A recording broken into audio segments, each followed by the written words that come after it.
This ends with men quietly walking away and never coming back. Most people think the breaking point will be loud, dramatic, impossible to ignore.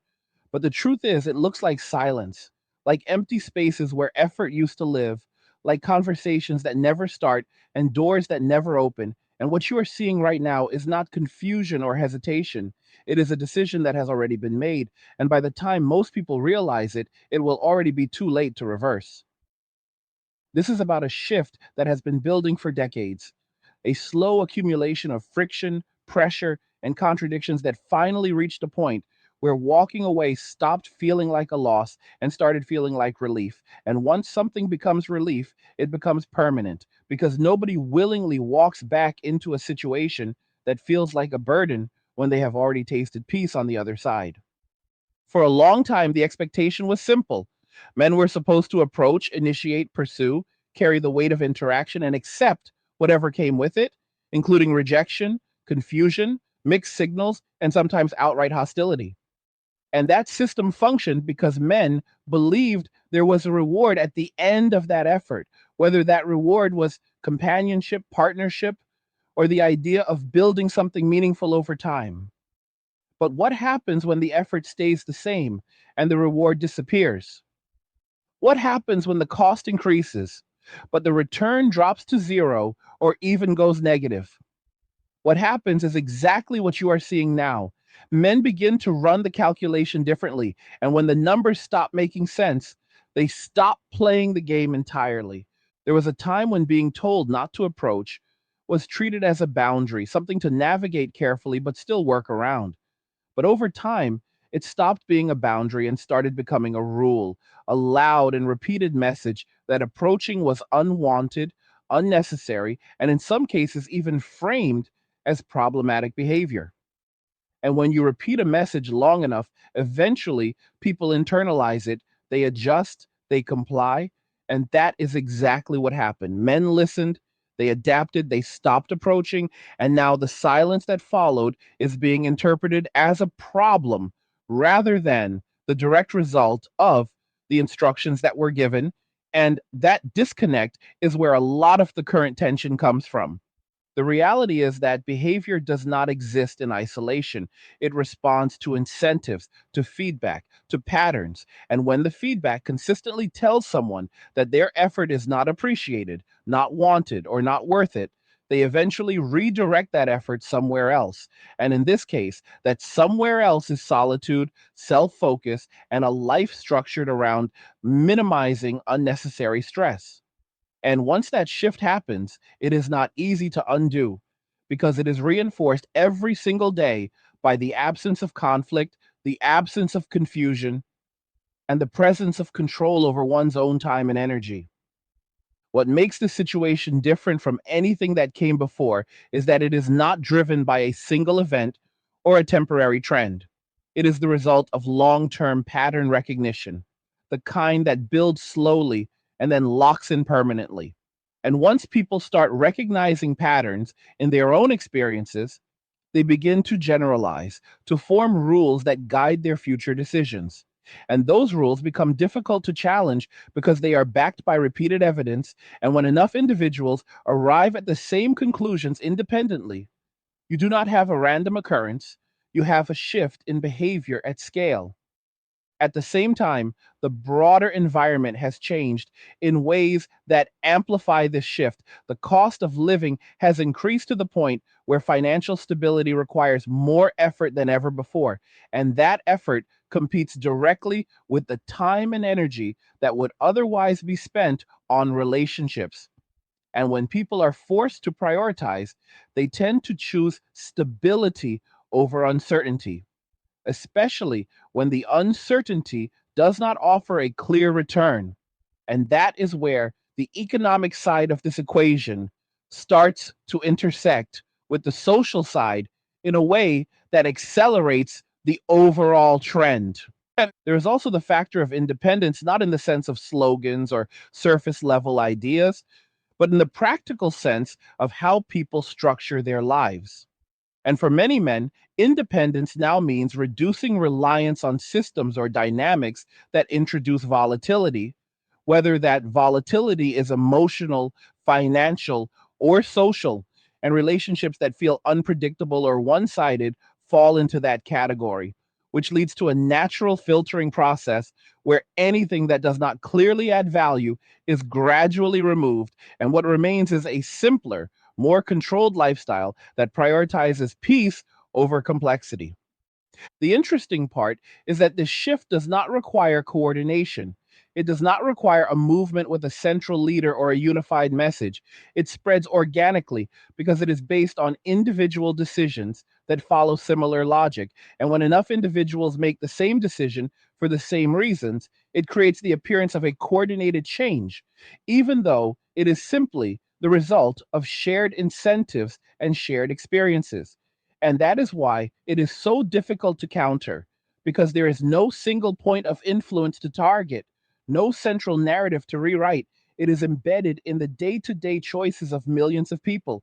On the other side, there is a growing sense of confusion about why things are not working the way they used to, why interactions feel stalled, why conversations do not progress, why connections seem to dissolve before they even begin. And a lot of that confusion comes from a mismatch between expectations and reality. Expectations that were formed under a different set of conditions and have not fully adjusted to the current environment. And when expectations remain static while reality changes, the gap between the two creates frustration, uncertainty, and in some cases, panic. It is important to understand that what is happening is not driven by resentment or hostility in the way it is often framed.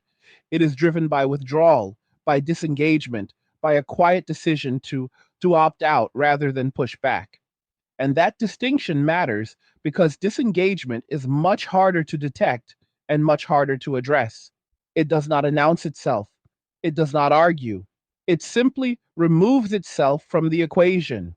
And once something is removed, there is nothing left to negotiate with, nothing left to influence. Part of what reinforces this behavior is the discovery that a different kind of life is possible, one that does not revolve around constant interaction or validation, one that is built on routine, personal goals, and a controlled environment. And once someone experiences that kind of stability, it becomes a reference point, something they compare everything else against.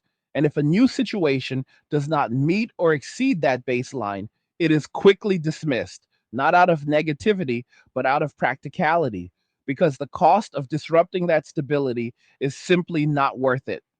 There's also a shift in how effort is perceived, where it is directed, and what it is expected to produce. And for many men, effort is being redirected toward areas that provide clear and measurable returns, whether that is financial independence and skill development or building systems that reduce reliance on traditional structures. And when effort is allocated in that way, it leaves less room for pursuits that feel uncertain or inefficient. And over time, those pursuits are gradually phased out entirely. At the same time, the idea of success itself has been redefined, moving away from traditional markers that were once tied to social validation and toward more internal metrics, things like autonomy, control, and the ability to operate without unnecessary constraints. And when success is defined in those terms, the role of relationships changes. It becomes optional rather than central, something that can enhance life but is not required to give it meaning. And that shift alone is enough to alter behavior on a large scale. Another layer to this is the role of technology, which has made it easier than ever to live independently, to generate income outside of traditional structures, to access entertainment, education, and social interaction without physical proximity. And while technology was not the cause of this shift, it has certainly enabled it by removing barriers that previously made disengagement more difficult. And when barriers are removed, behavior changes often faster than expected. What you are seeing now is the early stage of a long term adjustment where both sides are still trying to interpret what is happening and what it means. And during this stage, there is often a tendency to assign blame, to look for a single cause or a single group to hold responsible. But the reality is more complex. It is the result of multiple factors interacting over time, creating a situation where the path of least resistance has changed. and people are simply following that path.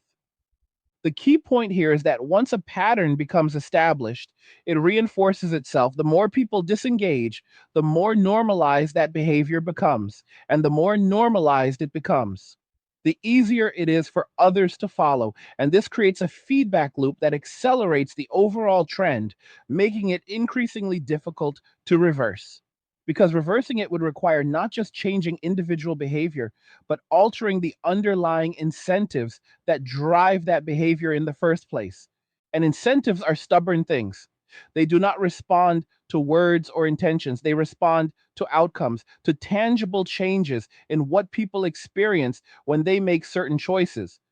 And unless those outcomes change, the behavior will not change either, no matter how much discussion or debate takes place around it. And that is why this situation feels so persistent, because the underlying conditions that created it are still in place, still shaping decisions in the same direction. What makes this even more significant is that it is happening alongside broader economic and social pressures that are already pushing people toward caution, toward self preservation, toward minimizing risk. And when you combine those pressures with a shift in how relationships are perceived, you get a situation where disengagement is not just a personal choice, it becomes a logical response to the environment, something that feels aligned with survival rather than opposed to it. There's also a psychological component to this, where repeated negative or unproductive experiences lead to a form of learned behavior, a tendency to avoid situations that are perceived as likely to produce the same outcomes. And over time, that avoidance becomes automatic. It no longer requires conscious thought. It becomes the default setting. And changing a default setting is one of the hardest things to do, because it requires not just a new experience, but a consistent pattern of different outcomes that can override the old pattern. Right now, that new pattern is not clearly visible. And without it, there is no compelling reason for behavior to shift back in the opposite direction. And that is why you are seeing a continuation of the current trend rather than a reversal. Because from the perspective of those who have already disengaged, there is no clear advantage to re engaging, no evidence that the outcome would be different this time. And without that evidence, the safest choice is to maintain the current course. This is where the idea of walking away becomes less about rejection and more about selection. Selecting a lifestyle that aligns with one's priorities, selecting an environment that minimizes friction, selecting a set of conditions that feel sustainable over the long term. And once that selection is made, it becomes part of one's identity, part of how they navigate the world. And identity is another thing that is not easily changed, because it is reinforced by daily habits and routines. At the same time, there is a growing awareness that time is a limited resource, and how it is spent has long term consequences. And when people start viewing time through that lens, they become more selective about where they invest it, more cautious about commitments that do not have a clear return. And that selectivity naturally leads to a reduction in activities that are perceived as low value or high risk, which in this context includes interactions that do not offer stability or clarity. All of these factors are converging at the same time, creating a situation where the traditional dynamics are no longer functioning as they once did. And the response to that breakdown is not confrontation, but withdrawal, not escalation, but silence. And that silence is what is being noticed now, not because it appeared suddenly, but because it reached a level where it can no longer be ignored, where the absence of action becomes more visible than action itself. And once you reach that point, the conversation shifts from why is this happening to what can be done about it. But that question is much harder to answer, because it requires addressing the root causes rather than the symptoms.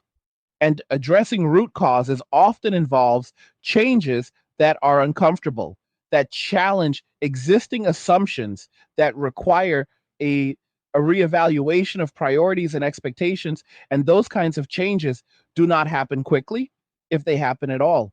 So what you are left with is a landscape that is still adjusting, still trying to find a new equilibrium, where the old rules no longer apply, but the new rules have not fully settled into place. And during that adjustment period, there will be uncertainty, there will be friction, there will be attempts to interpret and respond to what is happening. But underlying all of that is a simple reality. Behavior follows incentives, and until the incentives change, the behavior will remain on its current path, moving steadily in the direction of less engagement, less pursuit, and more focus on individual stability and control. As this continues to unfold, what becomes clear is that the shift is not just about interaction between people, it is about how people interpret value itself. And when value changes, everything built on top of it has to adjust whether it wants to or not, because people do not keep investing in something that no longer makes sense to them.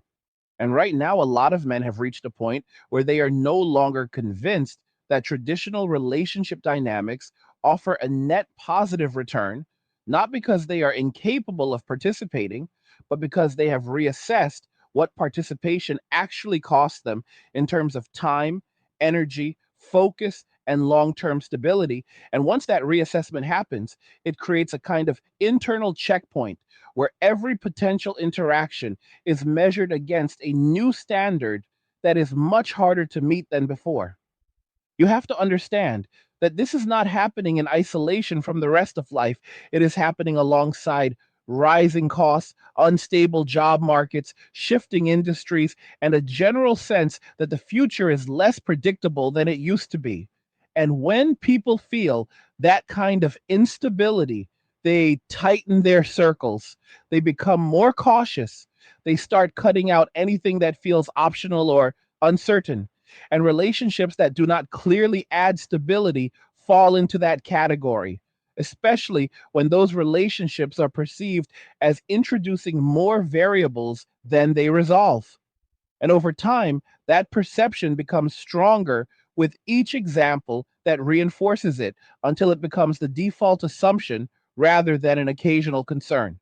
At the same time, there is a quiet but significant shift in how men are structuring their lives financially, where the focus has moved away from chasing high visibility success and toward building low visibility stability.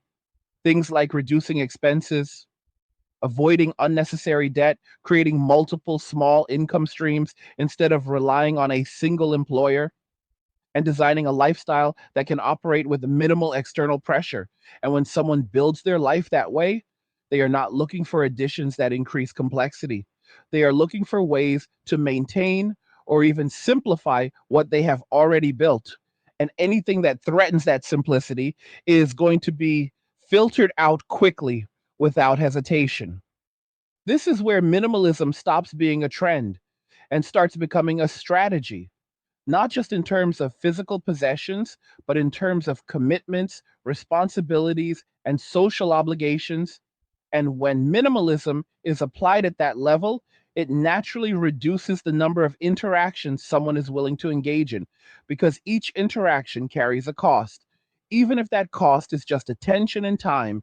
And when someone becomes aware of those costs, they begin to manage them more deliberately, choosing fewer but more controlled engagements rather than spreading themselves across multiple unpredictable situations. There is also a growing emphasis on self sufficiency, not in the sense of isolation, but in the sense of reducing dependency on systems that are outside of one's control. And for many men, that includes reducing dependency on validation, on approval, on external feedback that used to play a larger role in decision making. And when that dependency is reduced, it changes how they approach social interactions because those interactions are no longer seen as necessary for maintaining a sense of identity or worth. They become optional, and when something is optional, it has to compete with everything else that could occupy that same space. And if it does not win that competition, it simply does not happen. Another factor that is often overlooked is the role of repetition. The way repeated experiences shape expectations over time. And when someone encounters the same patterns again and again, whether it is inconsistent communication, unclear intentions, or situations that feel one sided, those patterns start to feel predictable. And once something feels predictable in a negative way, it becomes easier to avoid because the outcome is already assumed, and avoiding a predictable negative outcome feels like a rational decision rather than an emotional one. And that rational framing is what makes the behavior stick. On the other side of this equation, there is an increasing awareness that something is off, that the usual flow of interaction has been disrupted, that the signals that used to lead to certain outcomes are no longer producing those outcomes. And that creates a kind of uncertainty that is difficult to navigate because it does not come with a clear explanation or a clear solution. And when people are faced with uncertainty without guidance, they tend to fall back on familiar strategies, even if those strategies are no longer effective, which only adds to the frustration because the expected results do not materialize. Hey guys, in a world pushing you to own nothing and be happy, crypto is your key to survival. Join Angry's Crypto Academy to master buying, selling, and trading crypto. Make huge profits and safeguard your wealth. Plus, discover the one crypto virtually no one is talking about, poised to create new millionaires in the upcoming bull run. The link is in the description of the video below. Go check it out now. There's also a mismatch in timelines, where one side has been adjusting gradually over a long period of time, while the other side is only now starting to recognize the full extent of the change. And when adjustments happen on different timelines, it creates a gap in understanding, a situation where one side is already operating under a new set of assumptions while the other is still relying on the old ones, and bridging that gap requires both sides to realign their expectations, which is not an easy process because it involves letting go of ideas that may have been held for a long time. What complicates this even further is that the current environment rewards disengagement in subtle ways, not through obvious incentives, but through the absence of negative consequences. And sometimes the absence of something is more powerful than the presence of something else because it removes friction. It creates a sense of ease. And that ease becomes addictive in its own way. Because once someone gets used to a life with fewer complications, they become less tolerant of situations that reintroduce those complications, even if those situations also come with potential benefits. There is also the factor of attention, how it is allocated, and what it is directed toward. And in a world where attention is constantly being competed for by multiple sources, people have become more selective about where they place it. And that selectivity extends to social interactions as well, because attention is not an unlimited resource, it has to be managed. And when someone decides that their attention is better spent elsewhere, whether that is on personal projects, financial planning, or simply maintaining a sense of calm, it naturally reduces the amount of attention available for initiating or sustaining new connections. At the same time, the concept of effort has been re examined, not just in terms of how much is required, but in terms of what it produces. And when effort does not produce a clear or consistent outcome, it begins to feel inefficient. And people tend to move away from inefficiency when they have alternatives that offer more predictable results. And in this case, those alternatives often exist outside of traditional relationship structures, in areas where effort is more directly tied to outcome, where the connection between input and result is easier to see and easier to control. There is also a shift in communication itself, where indirect signals, implied meanings, and unspoken expectations have become more difficult to interpret in a way that feels reliable. And when communication feels unreliable, it creates a barrier to engagement because people are less willing to invest in situations where the rules are unclear. And that lack of clarity contributes to the overall sense that it is safer and more efficient to focus on areas of life where communication is straightforward and outcomes are more predictable. Another layer to consider is the way social narratives influence individual behavior, how repeated messages shape what people believe is normal, acceptable, or expected. And when those narratives change over time, they leave behind a trail of mixed signals that can be difficult to reconcile. And when people encounter conflicting messages, they tend to resolve that conflict by choosing the interpretation that aligns with their own experiences. And if their experiences have been consistently pointing in one direction, that is the direction they will follow regardless of what the broader narrative suggests. What you are seeing now is the result of those individual resolutions adding up, creating a collective shift that was not planned but emerged naturally from the way people process their experiences. And because it emerged organically, it does not follow a predictable pattern that can be easily mapped or reversed. It moves in waves, influenced by local conditions, personal circumstances, and the ongoing feedback loop between behavior and outcome. And that makes it difficult to address with broad solutions because the underlying causes are not uniform across all situations. At the same time, there is an increasing focus on long term planning, on building a future that is less dependent on external variables. And when people adopt that mindset, they begin to evaluate everything in terms of its long term impact, not just its immediate appeal. And relationships that do not clearly contribute to that long term vision are less likely to be pursued, especially when they are perceived as introducing risks that could disrupt that vision. And over time, that kind of evaluation becomes second nature, influencing decisions without requiring conscious effort.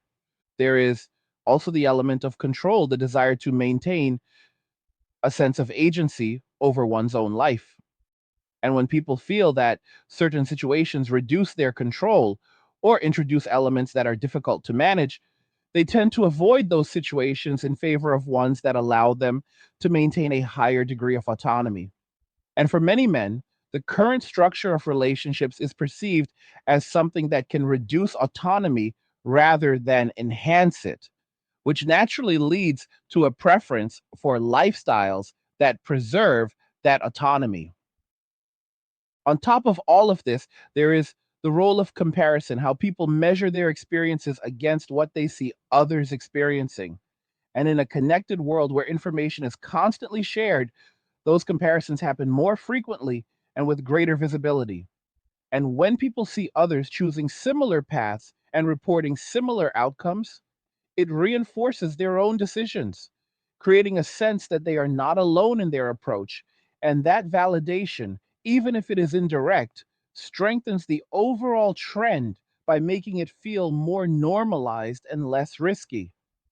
There is also a shift in how risk is perceived, where the potential downsides of engagement are given more weight than the potential upsides. Not because the upsides do not exist, but because the downsides are seen as more immediate or more likely based on past experiences. And when risk is evaluated that way, it leads to more conservative decision making, where avoiding loss becomes more important than pursuing gain. And that kind of decision making naturally reduces the likelihood of taking actions that involve uncertainty or vulnerability. At the same time, there is a growing awareness that not all effort is equal, that some efforts produce diminishing returns.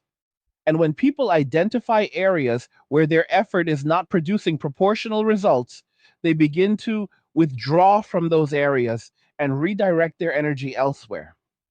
And that redirection becomes more pronounced over time as they find alternative areas where their effort is more effectively rewarded, creating a cycle where disengagement from one area is reinforced by success in another.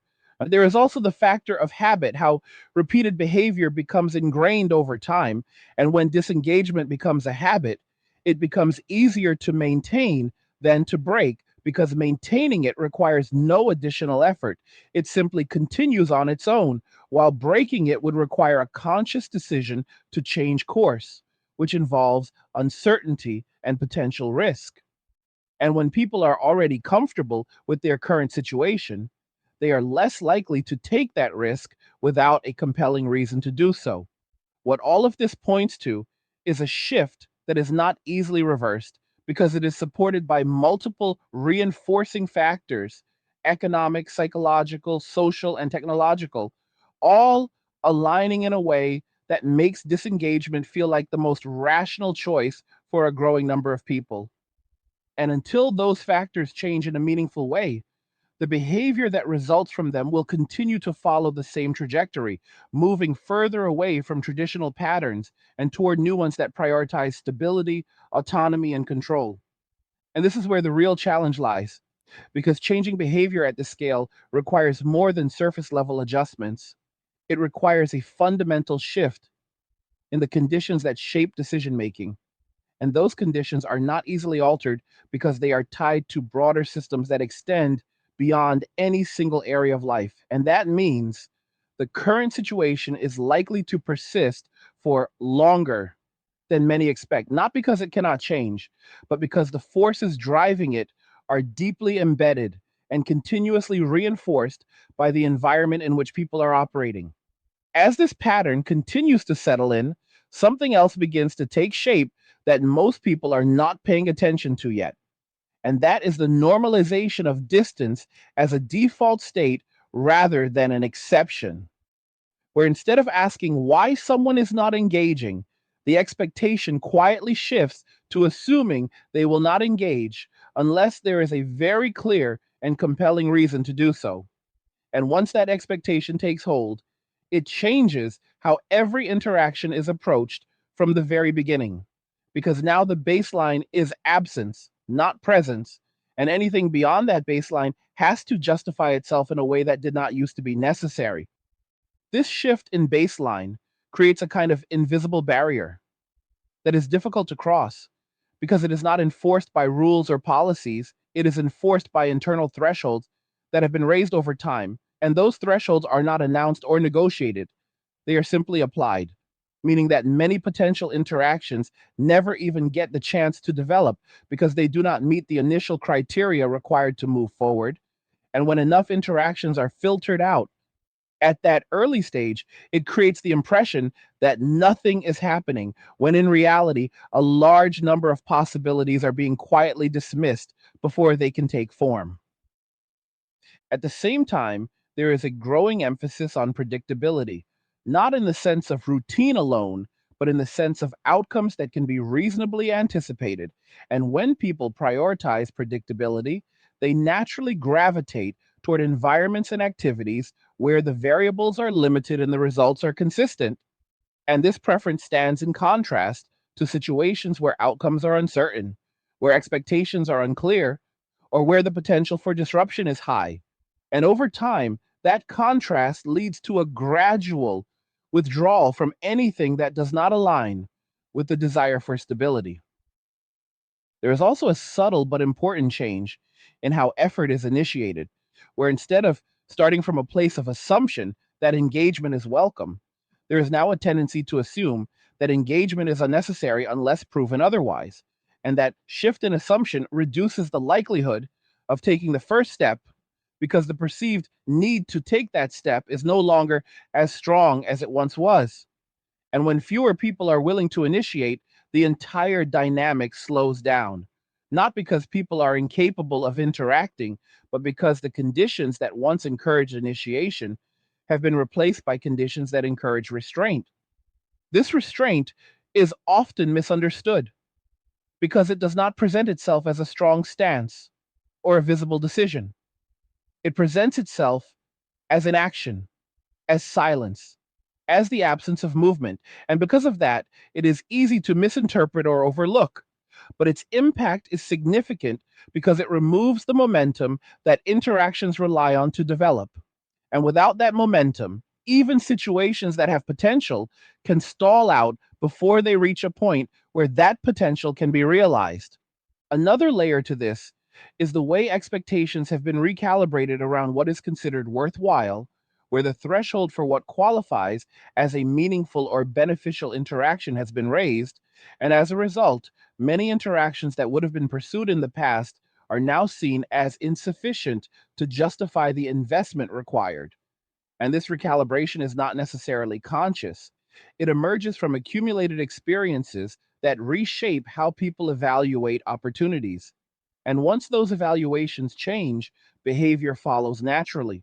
There is also an increasing tendency to prioritize clarity over ambiguity, to favor situations where intentions, boundaries, and outcomes are clearly defined rather than left open to interpretation. And when clarity becomes a priority, it reduces the appeal of interactions that rely heavily on interpretation or guesswork, because those interactions introduce a level of uncertainty that is no longer considered acceptable. And this preference for clarity further narrows the range of interactions that people are willing to engage in.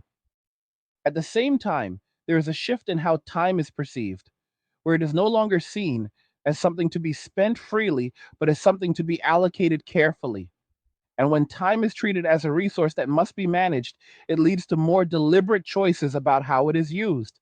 And that deliberation naturally reduces the number of activities that are pursued without a clear purpose or benefit, which again contributes to the overall reduction in engagement.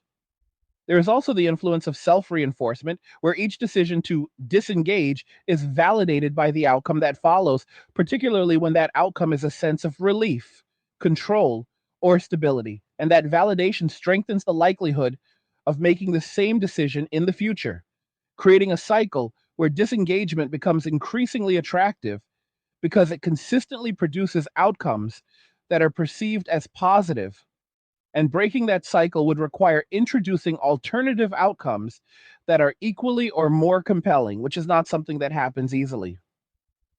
Another important factor is the way people are redefining what it means to live a fulfilling life, moving away from externally driven definitions toward more internally defined ones, where fulfillment is measured by personal satisfaction, autonomy, and alignment with one's own priorities rather than by meeting external expectations. And when fulfillment is defined in those terms, it reduces the pressure to engage in activities that do not contribute directly to that sense of satisfaction, including interactions that feel obligatory rather than meaningful. There is also a growing recognition that not all connections are equal, that the quality of interaction matters more than the quantity.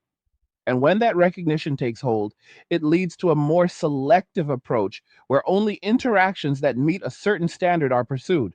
And while this can lead to more meaningful connections when they do occur, it also results in fewer overall interactions because the criteria for engagement are more stringent than they were in the past.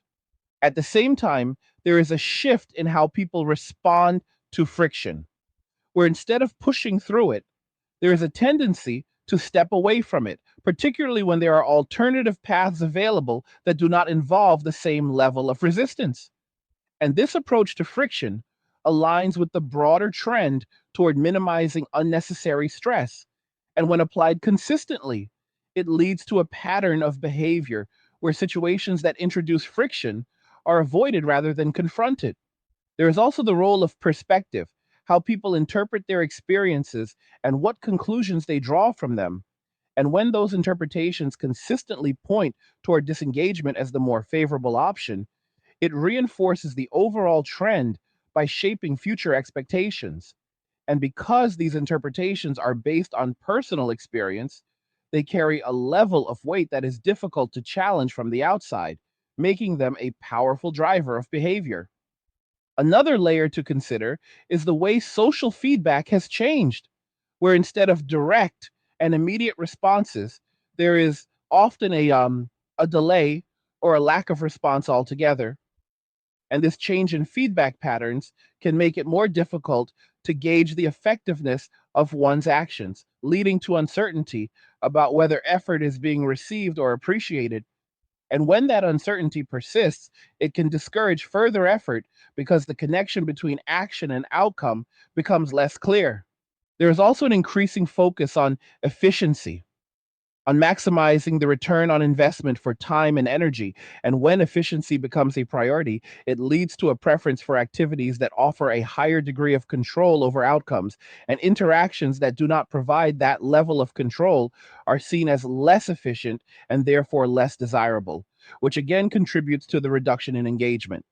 At the same time, there is a shift in how people handle rejection, where instead of viewing it as a temporary setback, there is a tendency to incorporate it into a broader pattern that informs future behavior.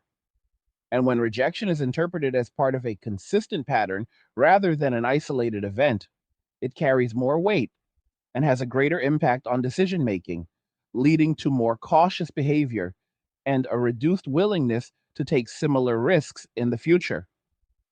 There is also the factor of emotional investment, where people are becoming more protective of their emotional energy, choosing to invest it only in situations where there is a reasonable expectation of a positive return. And this protective approach reduces the likelihood of engaging in interactions that carry a higher risk of negative outcomes, particularly when those outcomes have been experienced repeatedly in the past. And another important element is the way priorities are being reordered, where personal stability, financial security, and mental clarity are placed above other considerations. And when these priorities are at the forefront, they shape every decision that follows, including decisions about whether to engage in new interactions. And if an interaction is perceived as potentially compromising any of these priorities, it is likely to be avoided. There is also a growing awareness of trade offs, the understanding that every choice involves giving up something else. And when people become more conscious of these trade offs, they are more selective about the choices they make, ensuring that what they gain is worth what they give up. And this level of consideration naturally leads to fewer but more deliberate decisions, including decisions about social engagement. At the same time, there is a shift in how people view independence, not just as a goal, but as a baseline, something that is expected rather than achieved.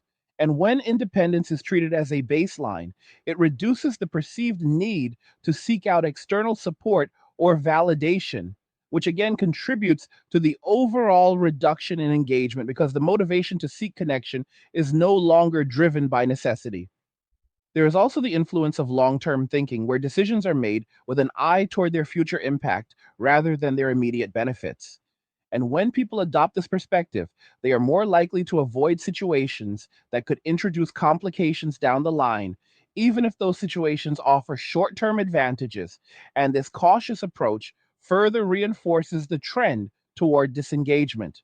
Another layer to this is the way people manage uncertainty, where instead of embracing it, there is a tendency to minimize it wherever possible. And this approach aligns with the broader emphasis on stability and control, leading to a preference for situations that are more predictable and less variable. And interactions that do not meet these criteria are less likely to be pursued. There's also a shift in how people perceive effort from others, where there is a greater emphasis on reciprocity and balance. And when interactions are perceived as one sided or uneven, they are less likely to be sustained. And this expectation of balance raises the standard for what is considered acceptable, leading to a more selective approach to engagement. At the same time, there is a growing recognition that not all opportunities need to be taken, that it is acceptable to let certain possibilities pass without exploring them. And this recognition reduces the pressure to act on every potential interaction, allowing people to be more deliberate in their choices and more comfortable with inaction when it aligns with their priorities. There is also the factor of momentum, how repeated behavior creates a sense of direction that becomes easier to follow over time. And when disengagement becomes the dominant pattern, it generates its own momentum, making it easier to continue in that direction than to reverse course. And this momentum contributes to the persistence of the current trend because it reinforces itself with each passing decision. Another important element is the way people interpret silence, where instead of seeing it as a gap to be filled, there is a growing tendency to accept it as a natural state. And when silence is normalized in this way, it reduces the urgency to initiate or respond, further slowing down the pace of interaction and contributing to the overall sense of distance.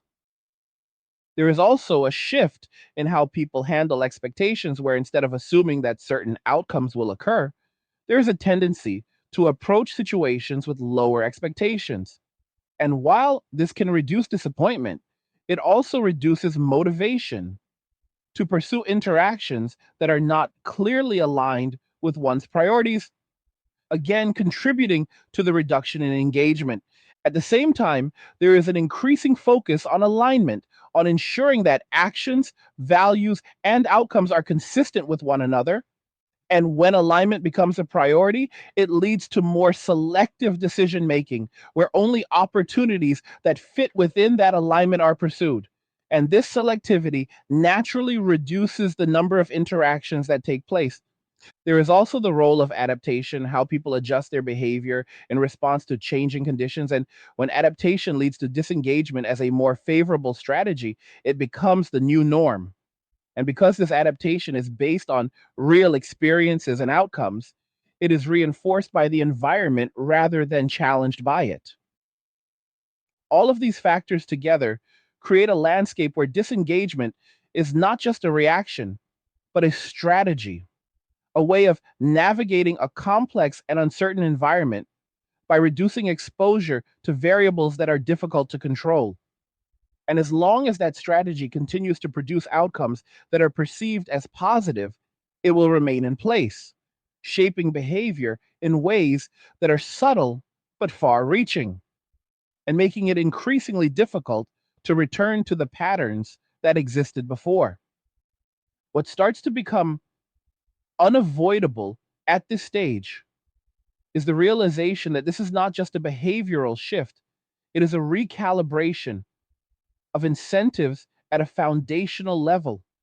And when incentives change, everything built on top of them has to reorganize whether it is ready or not, because people do not act based on ideals alone. They act based on what consistently produces outcomes that make sense to them over time. And right now, the outcomes attached to disengagement are perceived as more stable, more predictable, and more aligned with long term goals than the outcomes attached to participation, which means the direction of movement is not random. It is guided by a system of feedback that rewards certain choices and discourages others without needing to explicitly tell anyone what to do.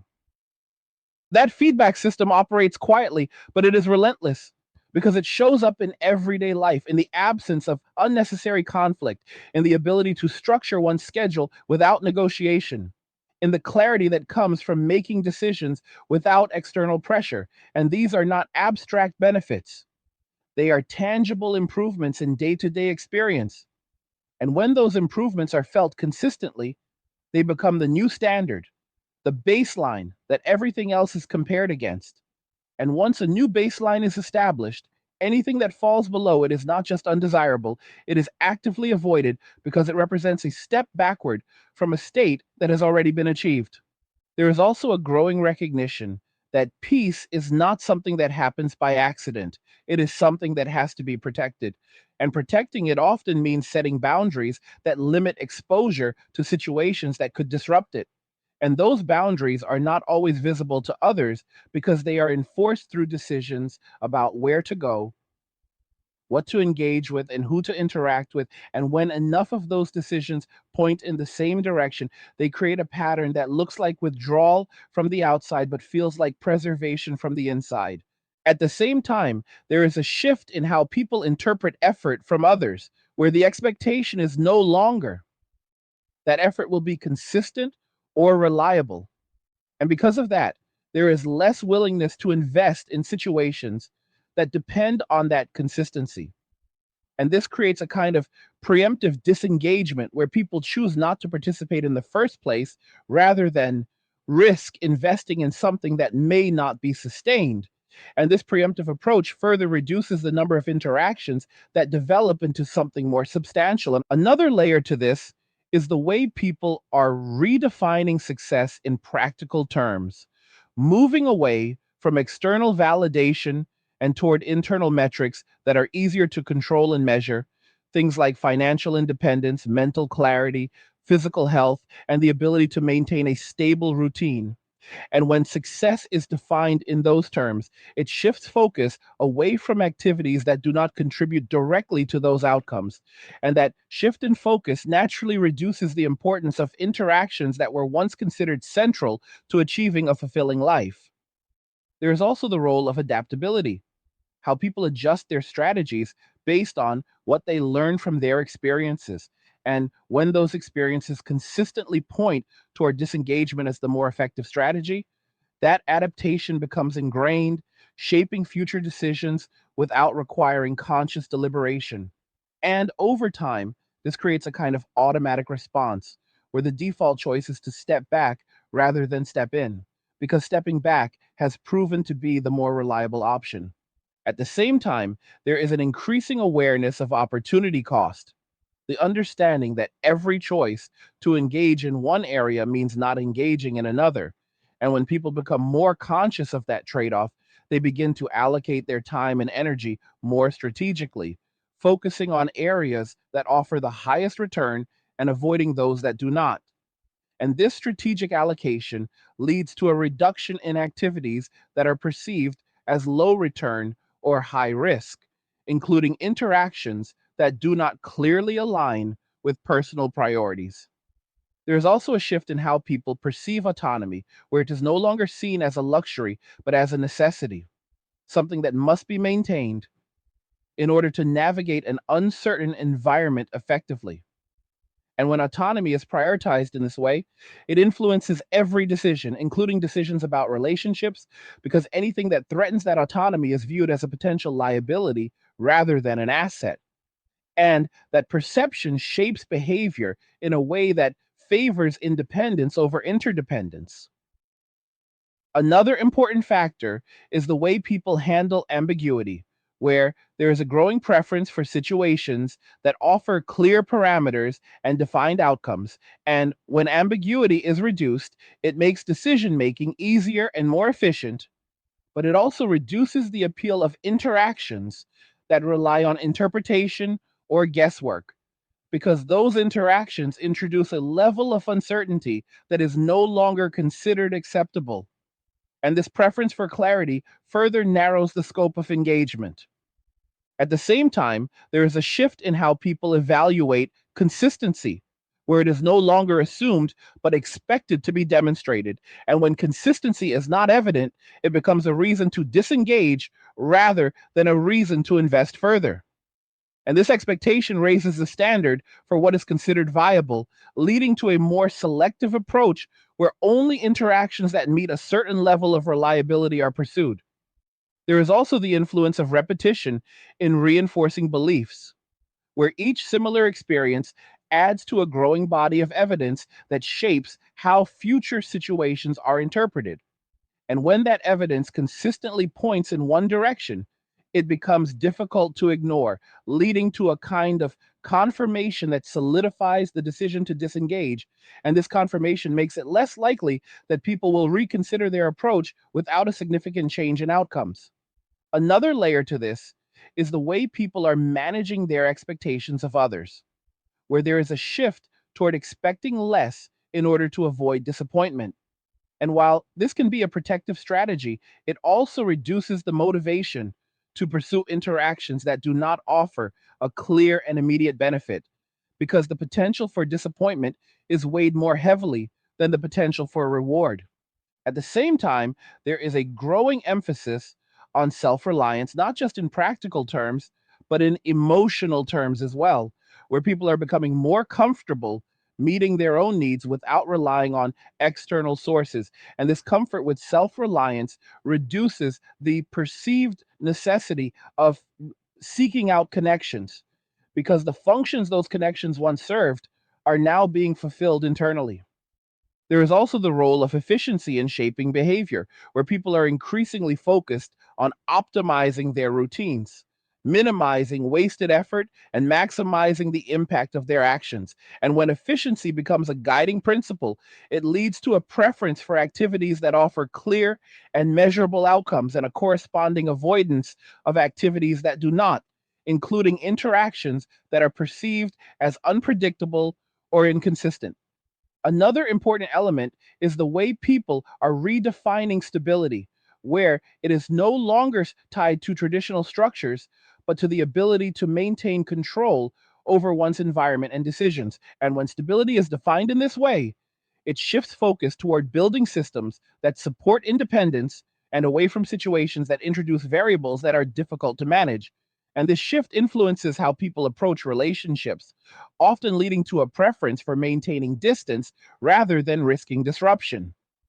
At the same time, there is a shift in how people process feedback, where they are less reliant on external validation and more focused on internal metrics that they can control. And this change reduces the influence of external opinions on decision making, allowing people to act based on their own assessments rather than seeking approval. And this autonomy in decision making further reinforces the trend toward disengagement because it removes one of the incentives for engagement. There is also the factor of resilience, where repeated exposure to certain patterns leads to an increased ability to adapt by avoiding those patterns altogether. And this form of resilience is expressed not through confrontation, but through avoidance, choosing to step away from situations that have consistently produced negative or unproductive outcomes. And over time, this avoidance becomes a stable strategy that shapes behavior in a consistent way. Another layer to consider is the way people are prioritizing mental clarity, where there is a growing awareness of the impact that certain interactions can have on one's state of mind.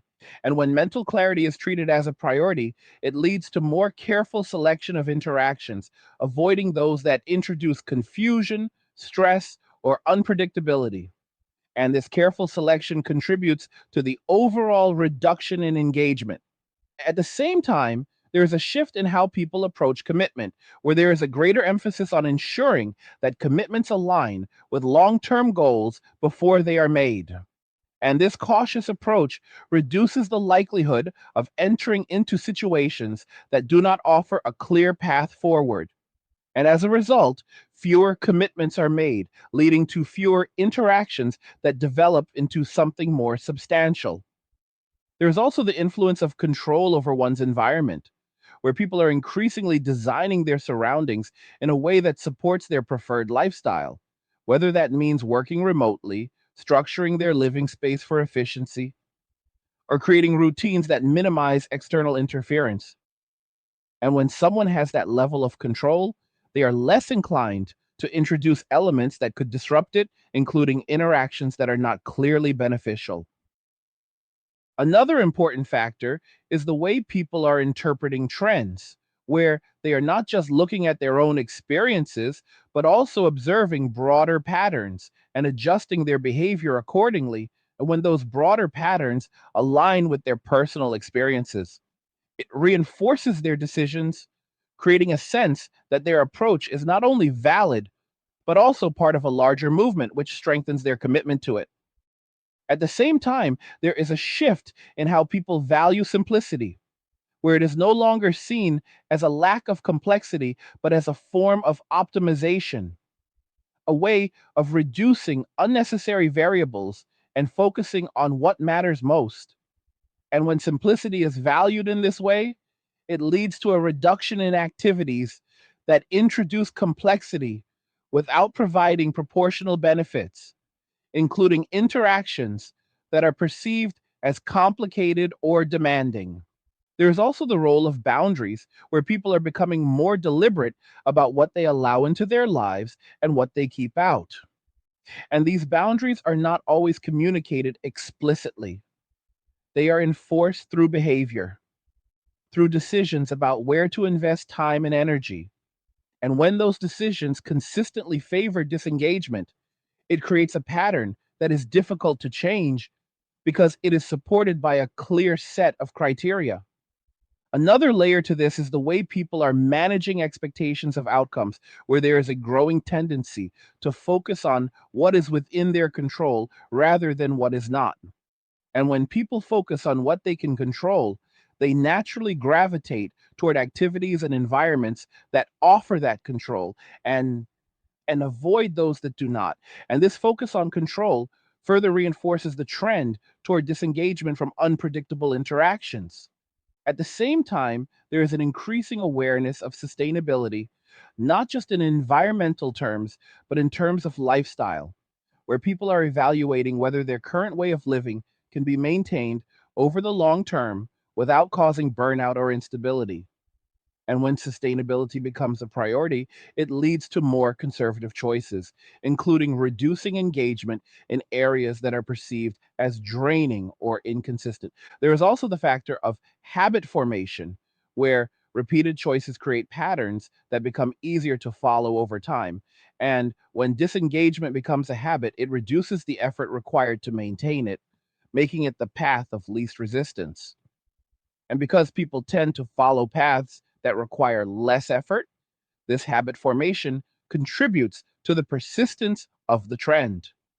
Another important element is the way people are redefining connection, where it is no longer tied to frequency or intensity, but to quality and alignment. And when connection is defined in this way, it raises the standard for what is considered meaningful, leading to fewer but more deliberate interactions and reducing the overall volume of engagement. At the same time, there is a shift in how people approach risk, where they are more focused on minimizing potential losses than maximizing potential gains. And this risk aversion leads to more cautious behavior, avoiding situations that could introduce instability or uncertainty. And this caution further reduces the likelihood of engaging in interactions that do not offer a clear and reliable outcome. All of these changes are happening simultaneously, reinforcing each other in ways that make the overall trend stronger and more resilient. And because they are rooted in practical considerations rather than abstract ideas, they are not easily influenced by changes in narrative alone. They require changes in the underlying conditions that shape decision making. And until those conditions shift in a meaningful way, the behavior that emerges from them will continue to move in the same direction, becoming more established with each passing day. As this continues to unfold, another dimension starts to reveal itself, and it is one that most people do not immediately recognize because it does not announce itself in obvious ways, but it shows up in the quiet restructuring of priorities, where the focus shifts from reacting to external expectations to building a life that operates independently of them. And once that shift takes hold, it changes not only what people do, but how they think about what is worth doing in the first place. And when that internal framework changes, it becomes very difficult for outside influences to override it because it is no longer anchored in external validation.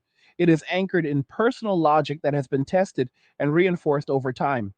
This internal logic is built on a series of observations that accumulate gradually, not through a single defining moment, but through repeated exposure to patterns that begin to look less like coincidence and more like consistency. And when people start to see consistency in outcomes, they begin to trust those observations. And that trust becomes the foundation for future decisions, creating a self reinforcing system where each new experience is filtered through the lens of what has already been learned. And when that lens consistently points toward disengagement as the more stable option, it becomes the default path without requiring constant reevaluation.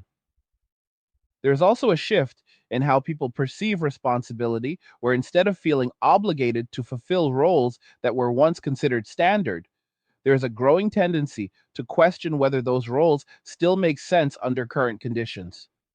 And when that questioning leads to the conclusion that certain roles no longer align with personal priorities or practical realities, those roles are gradually set aside, not out of defiance, but out of recalibration. And this recalibration changes how people allocate their time and energy because it removes obligations that were previously taken for granted. At the same time, there is a noticeable change in how people approach uncertainty, where instead of trying to manage it through increased engagement, there is a tendency to reduce exposure to it altogether. And this approach is rooted in the understanding that not all uncertainty can be controlled, and that sometimes the most effective way to deal with it is to limit its presence in one's life. And this leads to a pattern of behavior where situations that introduce unpredictable variables are avoided in favor of those that offer a higher degree of stability. Another layer to this is the way people are redefining what it means to invest in something, where investment is no longer measured solely by the potential for future returns, but also by the level of control one has over the outcome. And when control is limited, the willingness to invest decreases because the connection between effort and result becomes less reliable. And this shift in how investment is evaluated affects decisions across multiple areas of life, including whether to engage in interactions that depend on factors outside of one's control. There is also a growing emphasis on alignment between actions and outcomes, where people are increasingly unwilling to engage in activities that do not produce results that match their expectations. And when that alignment is not present, it creates a sense of inefficiency that leads to disengagement because people are not interested in investing effort in situations where the outcome does not justify the input. And this focus on alignment raises the threshold for what is considered worth pursuing. At the same time, there is a shift in how people interpret consistency from others, where it is no longer assumed, but expected to be demonstrated over time. And when that consistency is not evident, it becomes a signal to disengage rather than a reason to invest further.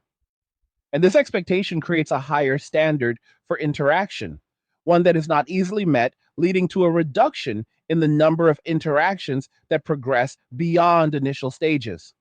Another important factor is the way people are managing their attention, where there is an increasing awareness of how limited it is and how easily it can be fragmented. And when people become more deliberate about where they direct their attention, they naturally prioritize areas that offer clear benefits and avoid those that do not. And this selective allocation of attention reduces the likelihood of engaging in interactions that do not clearly align with personal goals or values. There is also the role of self preservation, where people are becoming more conscious of protecting their time, energy, and mental state from situations that could negatively impact them. And this protective approach leads to more cautious behavior, where engagement is limited to situations that are perceived as safe or beneficial. And anything that introduces risk without a clear reward is avoided. At the same time, there is a shift in how people perceive external expectations, where they are no longer seen as obligations, but as suggestions that can be accepted or rejected based on personal criteria. And this shift reduces the pressure to conform to traditional patterns of behavior, allowing people to make decisions that align more closely with their own priorities. And this autonomy in decision making contributes to the overall trend toward disengagement because it removes one of the incentives for engagement. Another layer to this is the way people are redefining what it means to be productive, where productivity is no longer tied to constant activity, but to meaningful progress toward personal goals. And when productivity is defined in this way, it leads to a more selective approach to how time is spent, focusing on activities that contribute directly to that progress and avoiding those that do not. And this focus naturally reduces engagement in areas that are perceived as distractions or inefficiencies. There is also a shift in how people handle feedback, where they are less influenced by external opinions and more focused on their own assessments of what works and what does not. And this internalization of feedback reduces the impact of external pressures on behavior, allowing people to act based on their own experiences rather than adjusting to meet expectations that do not align with their reality. At the same time, there is a growing awareness of the importance of stability in an unpredictable environment. And this awareness leads to decisions that prioritize consistency and reliability over novelty or excitement. And when stability becomes the primary goal, it influences every aspect of decision making, including whether to engage in interactions that introduce variables that are difficult to control. Another important element is the way people are redefining satisfaction, where it is no longer tied to external achievements or recognition, but to internal states of calm, clarity, and control. And when satisfaction is defined in these terms, it reduces the appeal of activities that disrupt those states, leading to a preference for maintaining equilibrium rather than seeking out new experiences that could introduce instability.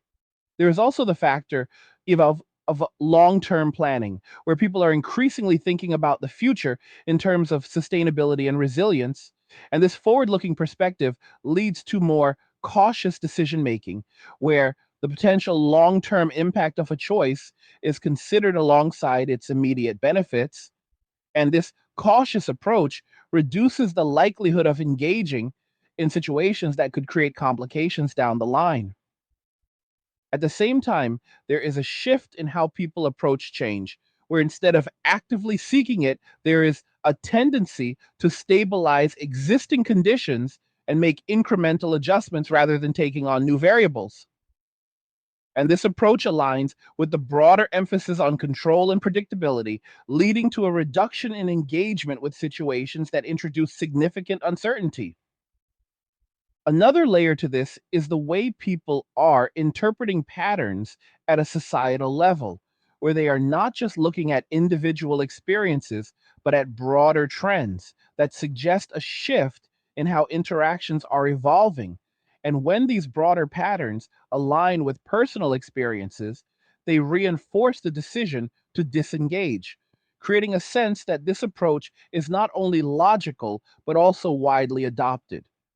There is also the role of emotional management, where people are becoming more deliberate about maintaining a stable emotional state, avoiding situations that could lead to unnecessary stress or confusion.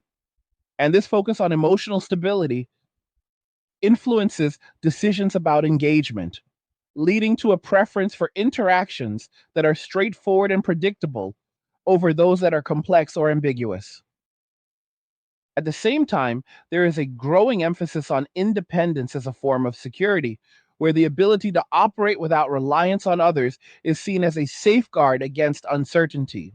And this emphasis on independence reduces the perceived need for external connections, leading to a more self contained approach to life that prioritizes personal systems over shared ones.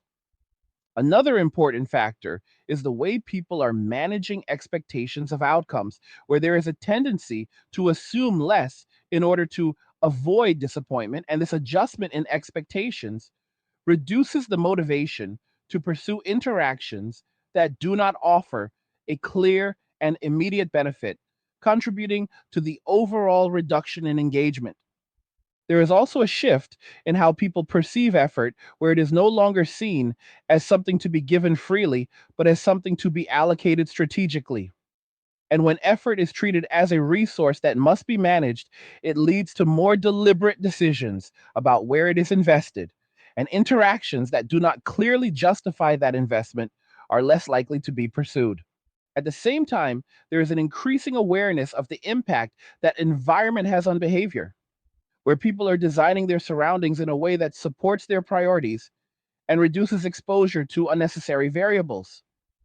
And this intentional design of environment influences decisions about engagement, leading to a preference for maintaining controlled conditions rather than introducing new and unpredictable elements. So another layer to this is the way people are redefining connection, where it is no longer based on frequency or proximity, but on alignment and mutual benefit. And when connection is defined in these terms, it raises the standard for what is considered worthwhile, leading to fewer but more deliberate interactions.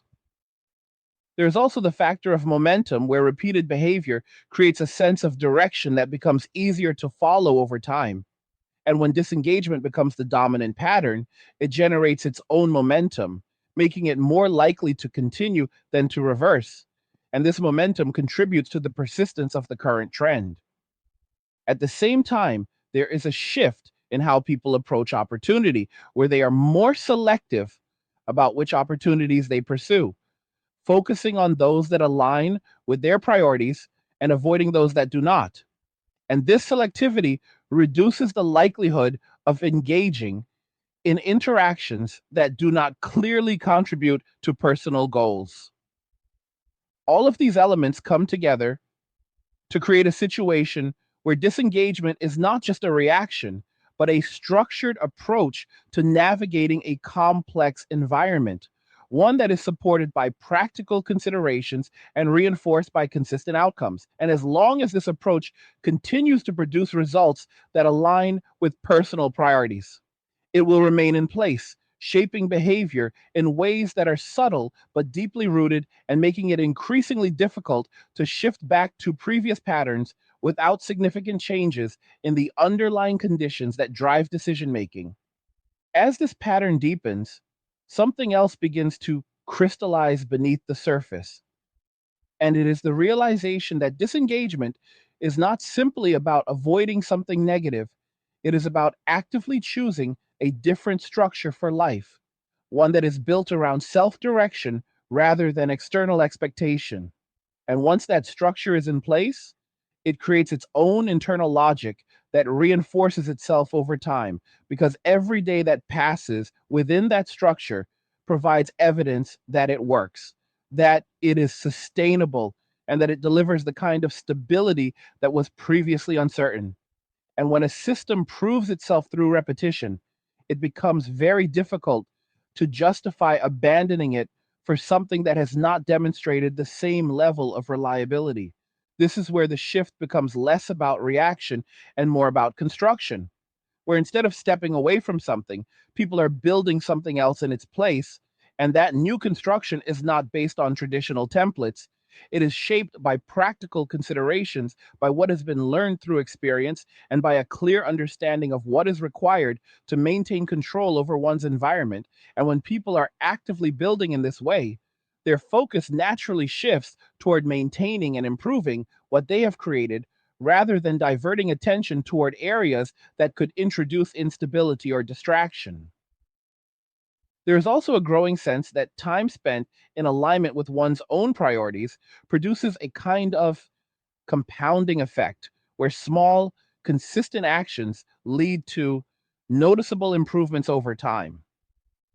And when people experience that compounding effect, it reinforces the value of staying on that path because it provides a clear connection between effort and outcome. And this clarity makes it easier to continue investing in that direction while reducing the appeal of alternatives that do not offer the same level of predictability. At the same time, there is a shift in how people evaluate external input, where instead of accepting it at face value, there is a tendency to filter it through personal experience and logic.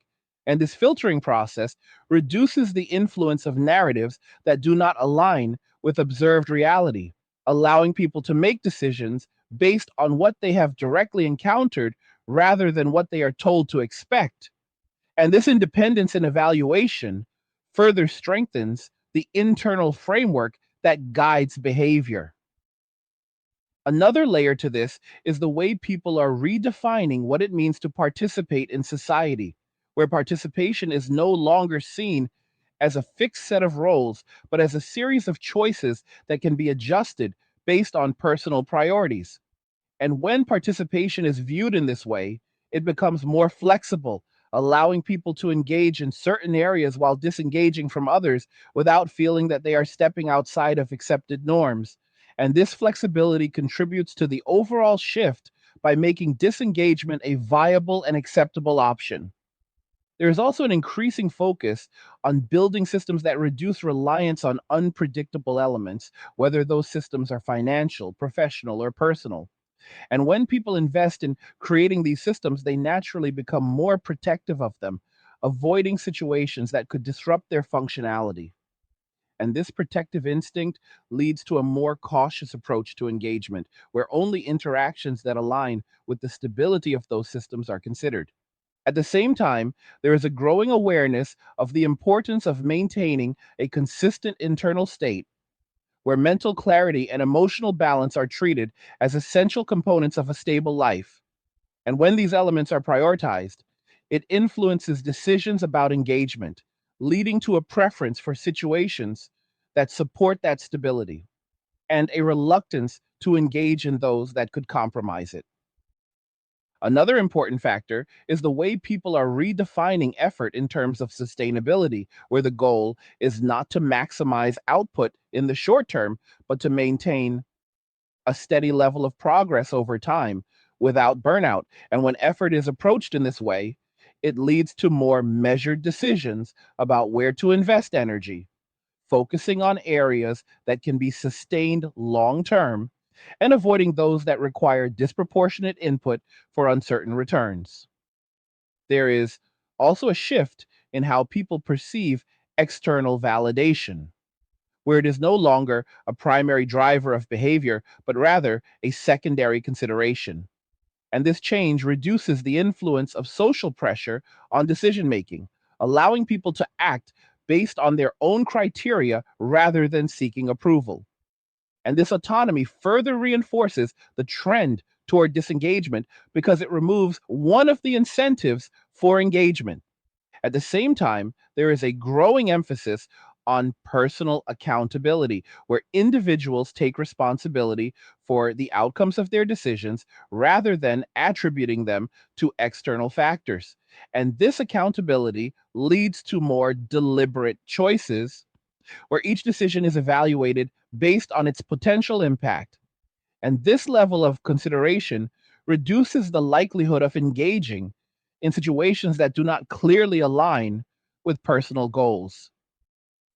Another layer to this is the way people are redefining risk, where it is no longer seen as something to be embraced for potential gain, but as something to be managed carefully to avoid unnecessary loss. And when risk is approached in this way, it leads to more conservative decision making, where the focus is on preserving what has been built rather than pursuing uncertain opportunities. And this approach naturally reduces engagement in areas that are perceived as high risk. There is also the influence of consistency in reinforcing behavior, where repeated positive outcomes from a particular approach strengthen the likelihood of continuing that approach. And when disengagement consistently leads to outcomes that are perceived as beneficial, it becomes the preferred strategy, not because it is inherently superior, but because it has proven to be effective within the current conditions. At the same time, there's a shift in how people approach uncertainty in others, where there is less willingness to invest in situations where intentions or outcomes are unclear. And this caution leads to a more selective approach to engagement, where only interactions that offer a reasonable level of predictability are pursued. And this selectivity further reduces the overall level of interaction. Another important element is the way people are redefining independence as a form of resilience, where the ability to operate without reliance on others is seen as a safeguard against instability. And this perspective leads to a focus on building self sufficient systems that can function independently, reducing the perceived need for external connections. There is also a shift in how people interpret patterns of behavior, where repeated inconsistencies or inefficiencies are taken as indicators of future outcomes.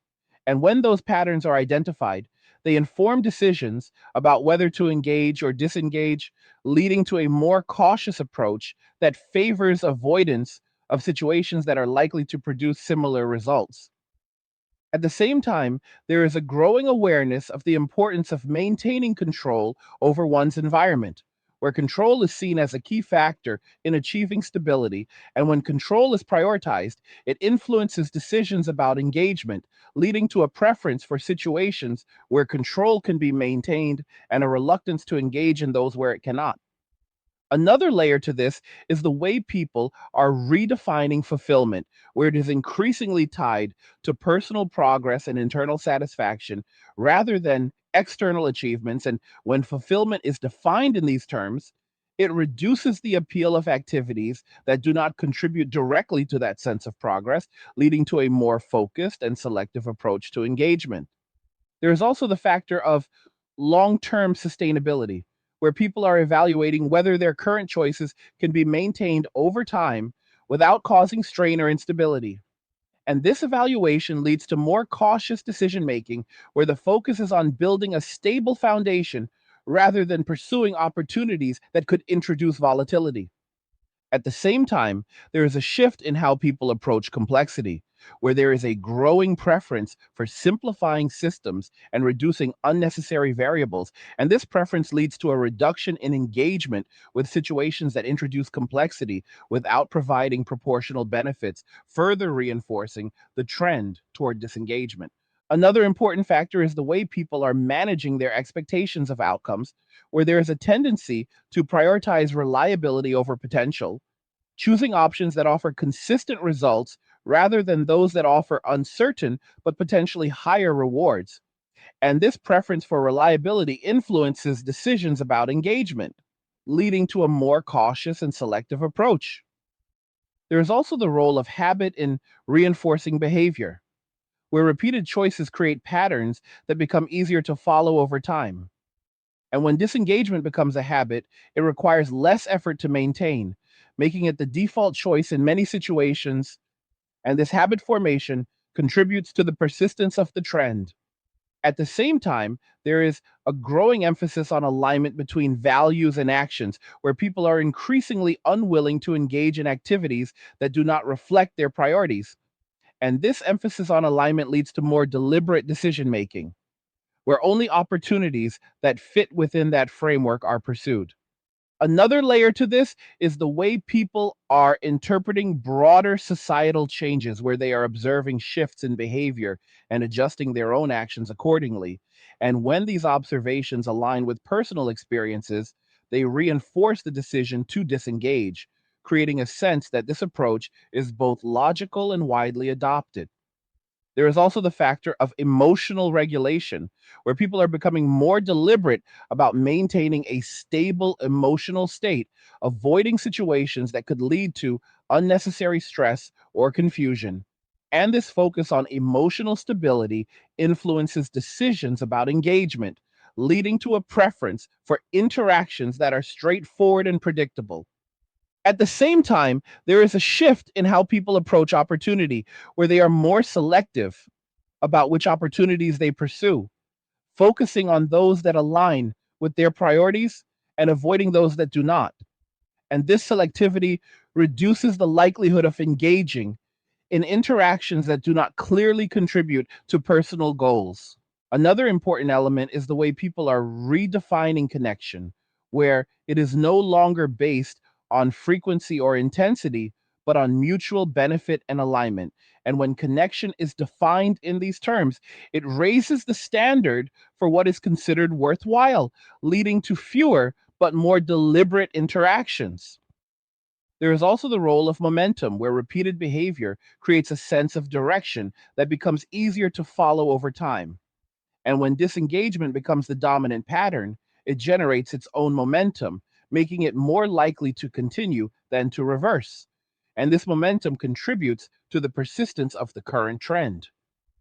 At the same time, there is a growing awareness of the importance of maintaining a stable internal framework, where decisions are guided by personal logic rather than external pressure.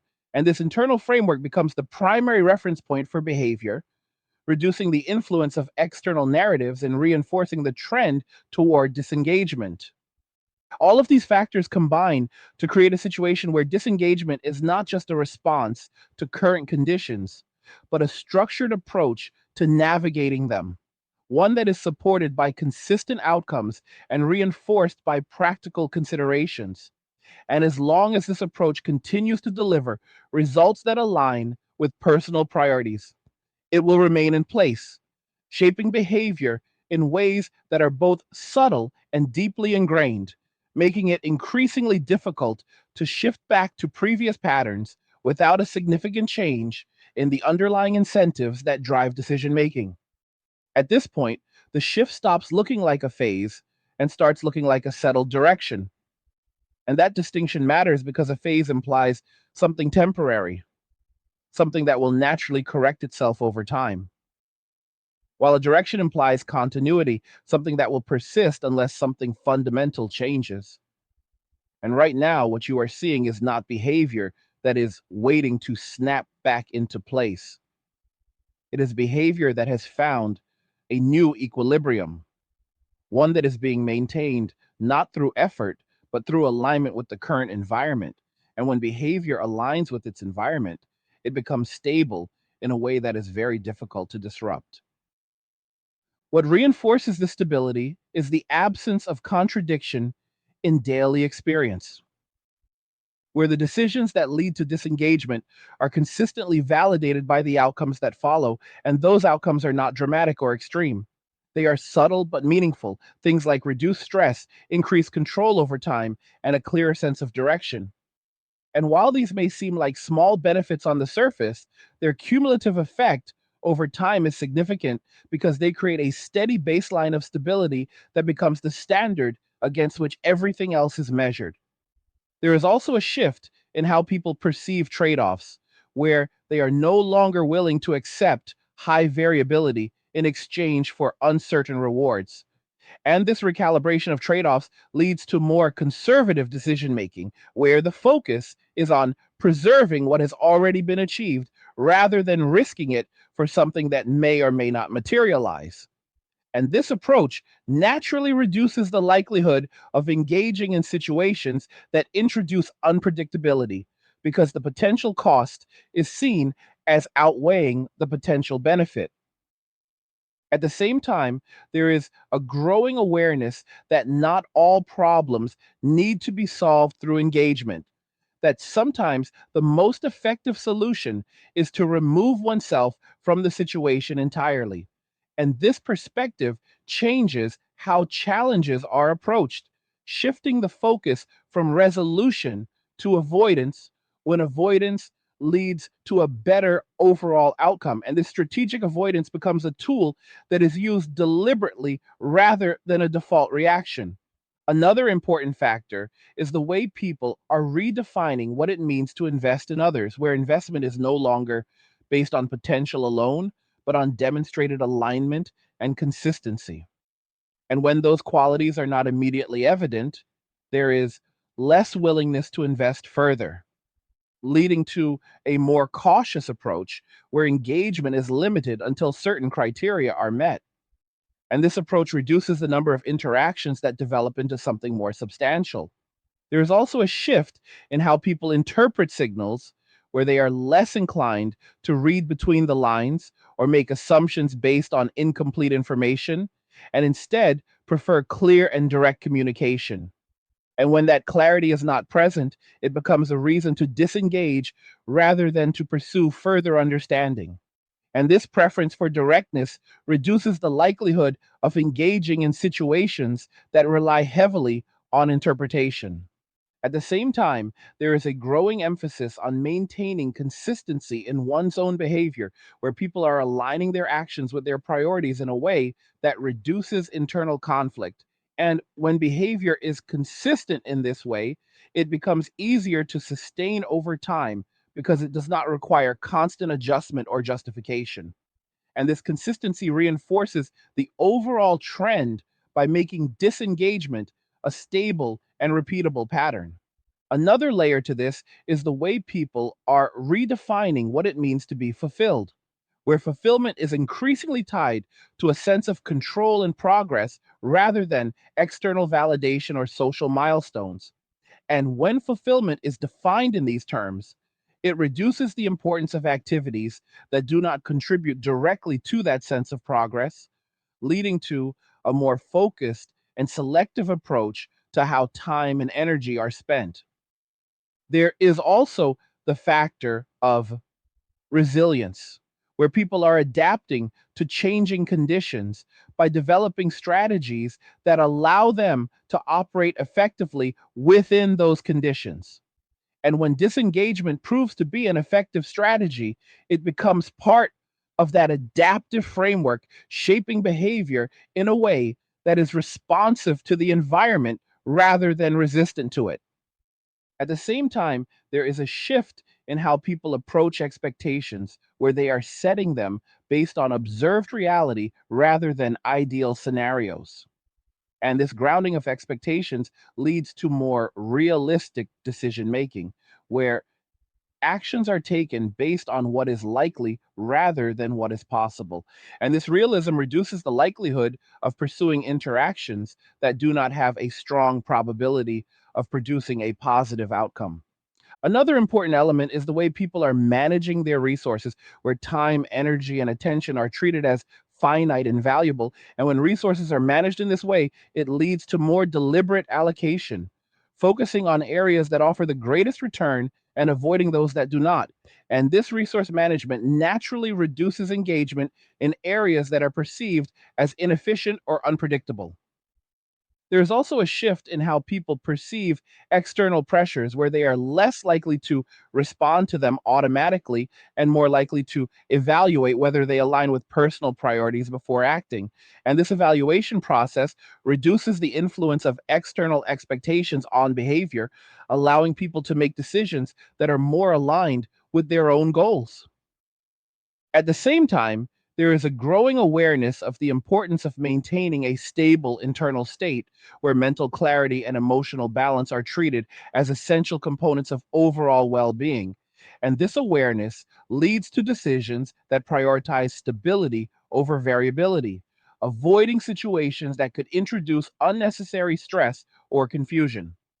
Another layer to this is the way people are redefining what it means to connect with others, where connection is no longer based on frequency or obligation, but on mutual alignment and benefit. And when connection is defined in these terms, it raises the standard for engagement, leading to fewer but more intentional interactions. There is also the factor of long-term sustainability, where people are evaluating whether their current choices can be maintained over time without causing burnout or instability. And this evaluation leads to more cautious decision making, where the focus is on building a stable foundation rather than pursuing opportunities that could introduce volatility. At the same time, there is a shift in how people approach complexity, where there is a growing preference for simplifying systems and reducing unnecessary variables. And this preference leads to a reduction in engagement with situations that introduce complexity without providing proportional benefits. Another important factor is the way people are interpreting patterns in their own behavior, where they are recognizing which choices lead to positive outcomes and which do not, and using that recognition to guide future decisions. And when disengagement consistently leads to better outcomes, it reinforces the decision to continue in that direction. There is also the role of habit formation, where repeated choices create patterns that become easier to follow over time. And when disengagement becomes a habit, it reduces the effort required to maintain it, making it the default choice in many situations. At the same time, there is a growing emphasis on alignment between values and actions, where people are increasingly unwilling to engage in activities that do not reflect their priorities. And this emphasis on alignment leads to more deliberate decision making, where only opportunities that fit within that framework are pursued.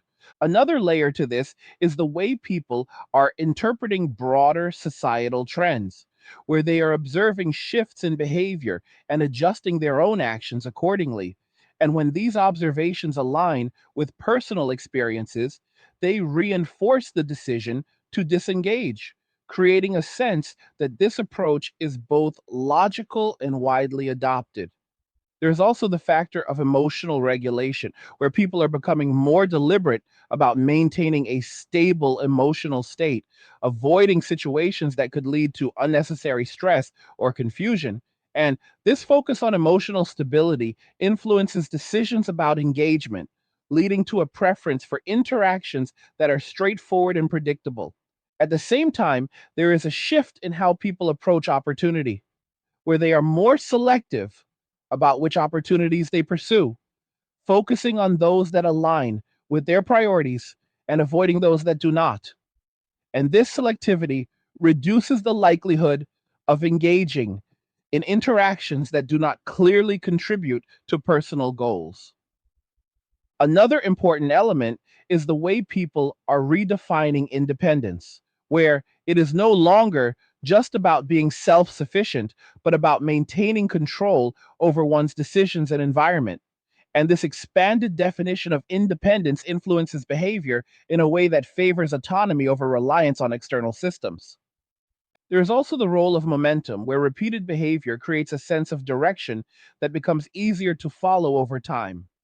And when disengagement becomes the dominant pattern, it generates its own momentum, making it more likely to continue than to reverse.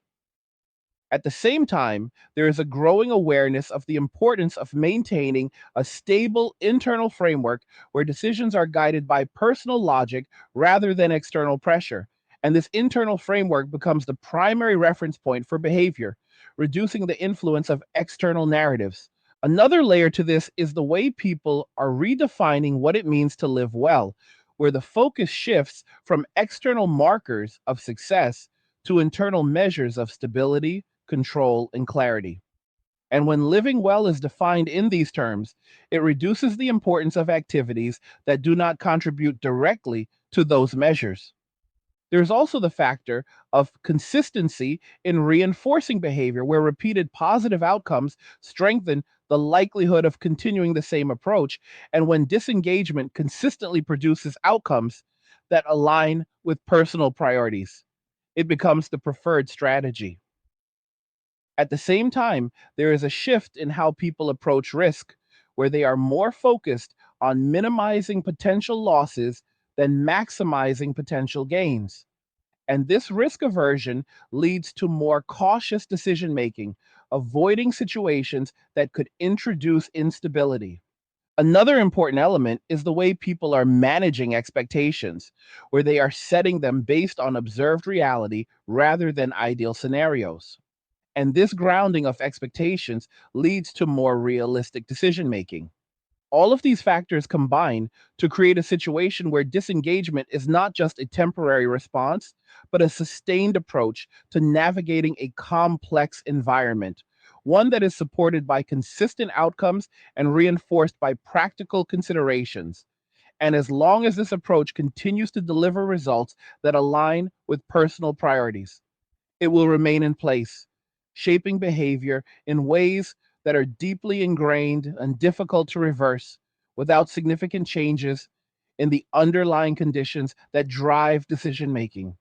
What begins to stand out more clearly now is that this shift is not just about what men are moving away from, but what they are moving toward. And that distinction changes the entire framing because it is no longer about loss, it is about replacement. It is about constructing a life where the absence of certain dynamics is not felt as something missing, but as something intentional, something designed. And when a life is designed around that kind of intention, it becomes difficult for anything that contradicts it to find a place within it because it does not fit the structure that has been carefully built over time. That structure is often quiet and unassuming on the surface, but underneath it is highly deliberate, shaped by a series of decisions that prioritize stability, autonomy, and efficiency. And each of those decisions reinforces the next, creating a framework that is both flexible and resilient. Flexible enough to adapt to changing conditions, but resilient enough to maintain its core principles even when external pressures shift. And this combination of flexibility and resilience is what allows it to persist without requiring constant adjustment. There is also a noticeable change in how effort is distributed across different areas of life, where instead of being spread thin across multiple priorities, it is concentrated in areas that offer the most control and the most predictable outcomes. And this concentration of effort leads to deeper investment in those areas, whether that is personal development, financial planning, or creating systems that support long term independence.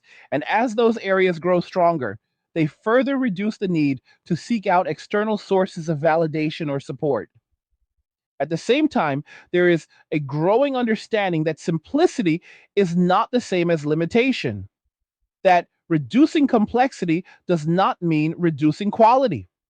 And when simplicity is embraced as a way of optimizing rather than restricting, it leads to a lifestyle that is both efficient and satisfying, where unnecessary complications are removed and only the elements that contribute directly to well being are retained. And this streamlined approach naturally reduces engagement with situations that introduce unnecessary variables. Another layer to this is the way people are redefining control, not as the ability to dictate outcomes in every situation, but as the ability to choose which situations to engage with in the first place. And this distinction is important because it shifts the focus from trying to manage complexity to avoiding it altogether. And when control is exercised at that level, it leads to a pattern of behavior where engagement is selective rather than reactive. And this selectivity reinforces the overall trend toward disengagement from unpredictable environments. There is also a shift in how people perceive time, where it is no longer seen as something that can be spent freely, but as something that must be protected and used intentionally. And when time is treated as a limited resource, it leads to more deliberate choices about how it is allocated, focusing on activities that provide clear benefits and avoiding those that do not. And this intentional use of time reduces the likelihood of engaging in interactions that do not align with personal priorities.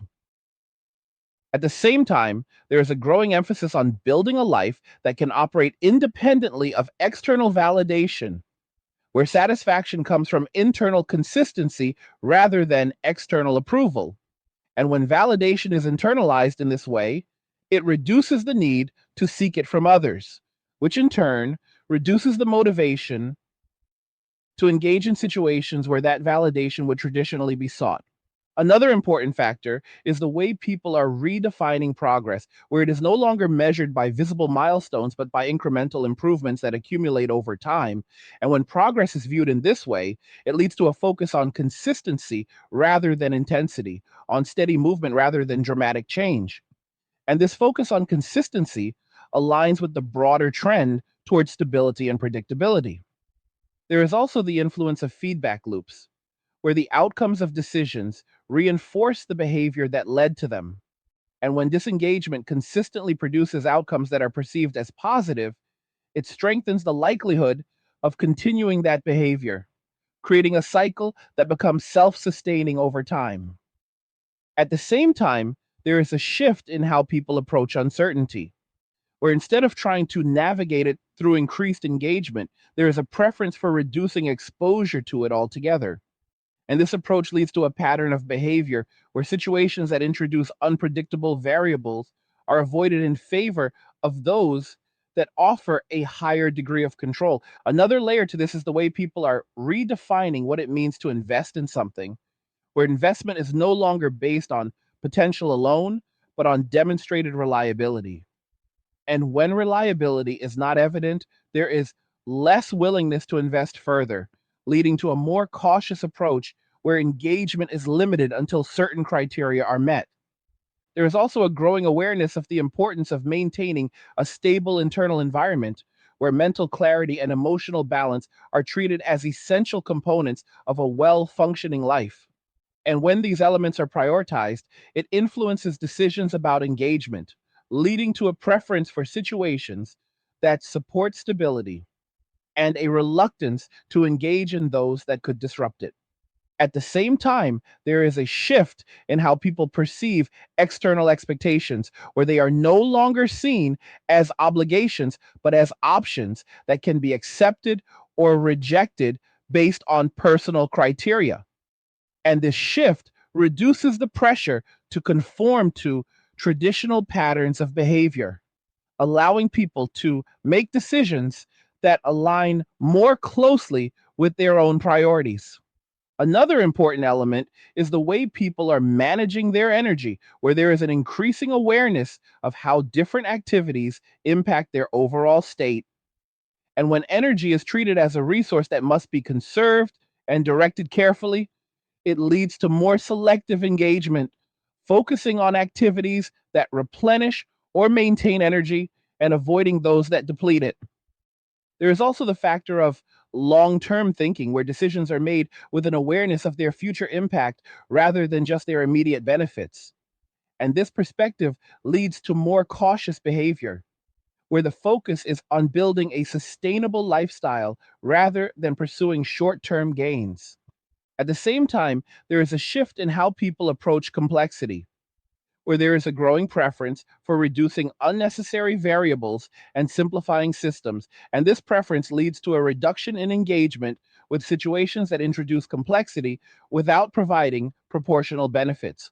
Another layer to this is the way people are redefining connection, where it is no longer based on frequency or proximity, but on alignment and mutual benefit. And when connection is defined in these terms, it raises the standard for what is considered worthwhile, leading to fewer but more intentional interactions.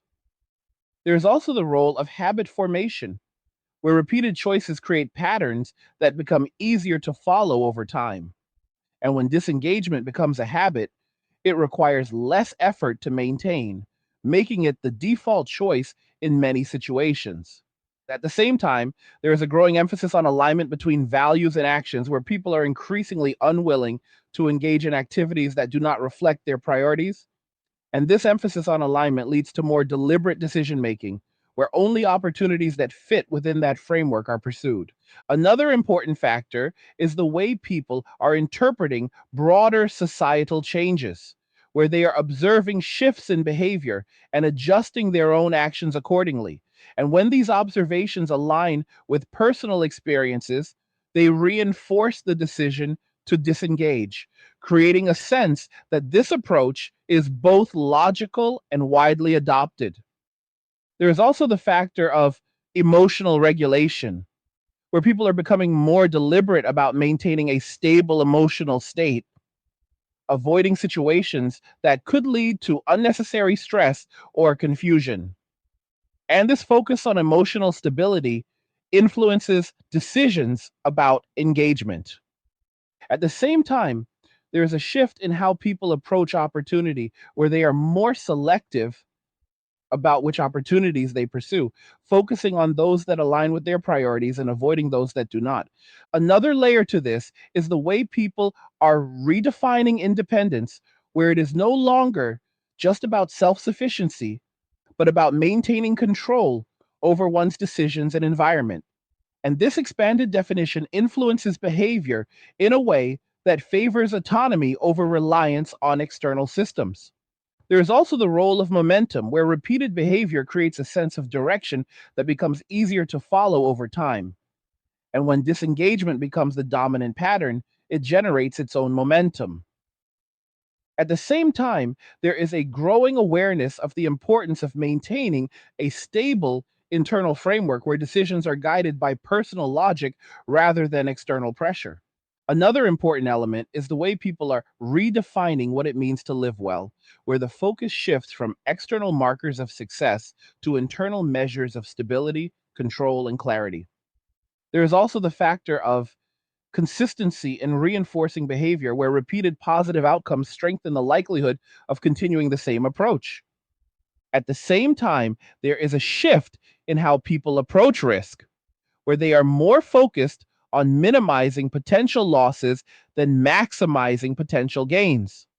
Another layer to this is the way people are managing expectations, where they are setting them based on observed reality rather than ideal scenarios. All of these elements combine to create a situation where disengagement is not just a temporary response, but a sustained and deliberate approach to navigating a complex environment, one that is supported by consistent outcomes and reinforced by practical considerations. And as long as this approach continues to deliver results that align with personal priorities, it will remain in place, shaping behavior in ways that are deeply ingrained and resistant to change. Not because change is impossible, but because the current system works well enough to make change unnecessary from the perspective of those who have adopted it. As this direction continues to solidify, there is another shift taking place that does not get talked about enough, and that is the quiet disappearance of urgency, where the pressure to act, to pursue, to initiate begins to fade. Not because opportunities no longer exist, but because the perceived need to act on them has diminished. And when urgency fades, behavior slows down, decisions become more deliberate, and actions that once felt automatic now require a clear justification. And without that justification, they simply do not happen. This loss of urgency changes the entire rhythm of interaction because so much of what used to drive engagement was tied to a sense that something needed to be done now, that waiting carried a cost. That hesitation meant missing out. But when that sense of immediacy is replaced with patience, with the understanding that not every opportunity needs to be acted on, it creates space. And in that space, people begin to evaluate whether the action is necessary at all. And more often than not, the conclusion is that it is not. There's also a shift in how people perceive scarcity, where the idea that certain opportunities are limited or rare is no longer as compelling as it once was. And this changes how decisions are made because when something is not seen as scarce, there is less pressure to pursue it aggressively. And when that pressure is removed, behavior becomes more selective, more measured, and less driven by the fear of missing out. At the same time, there is a growing understanding that not all opportunities are equal, that some offer real value while others simply occupy time without contributing to long term goals. And when people begin to differentiate between these types of opportunities more clearly, it leads to a natural filtering process where only those that meet a certain standard are pursued. And this filtering reduces the overall level of engagement because fewer opportunities make it through the initial evaluation.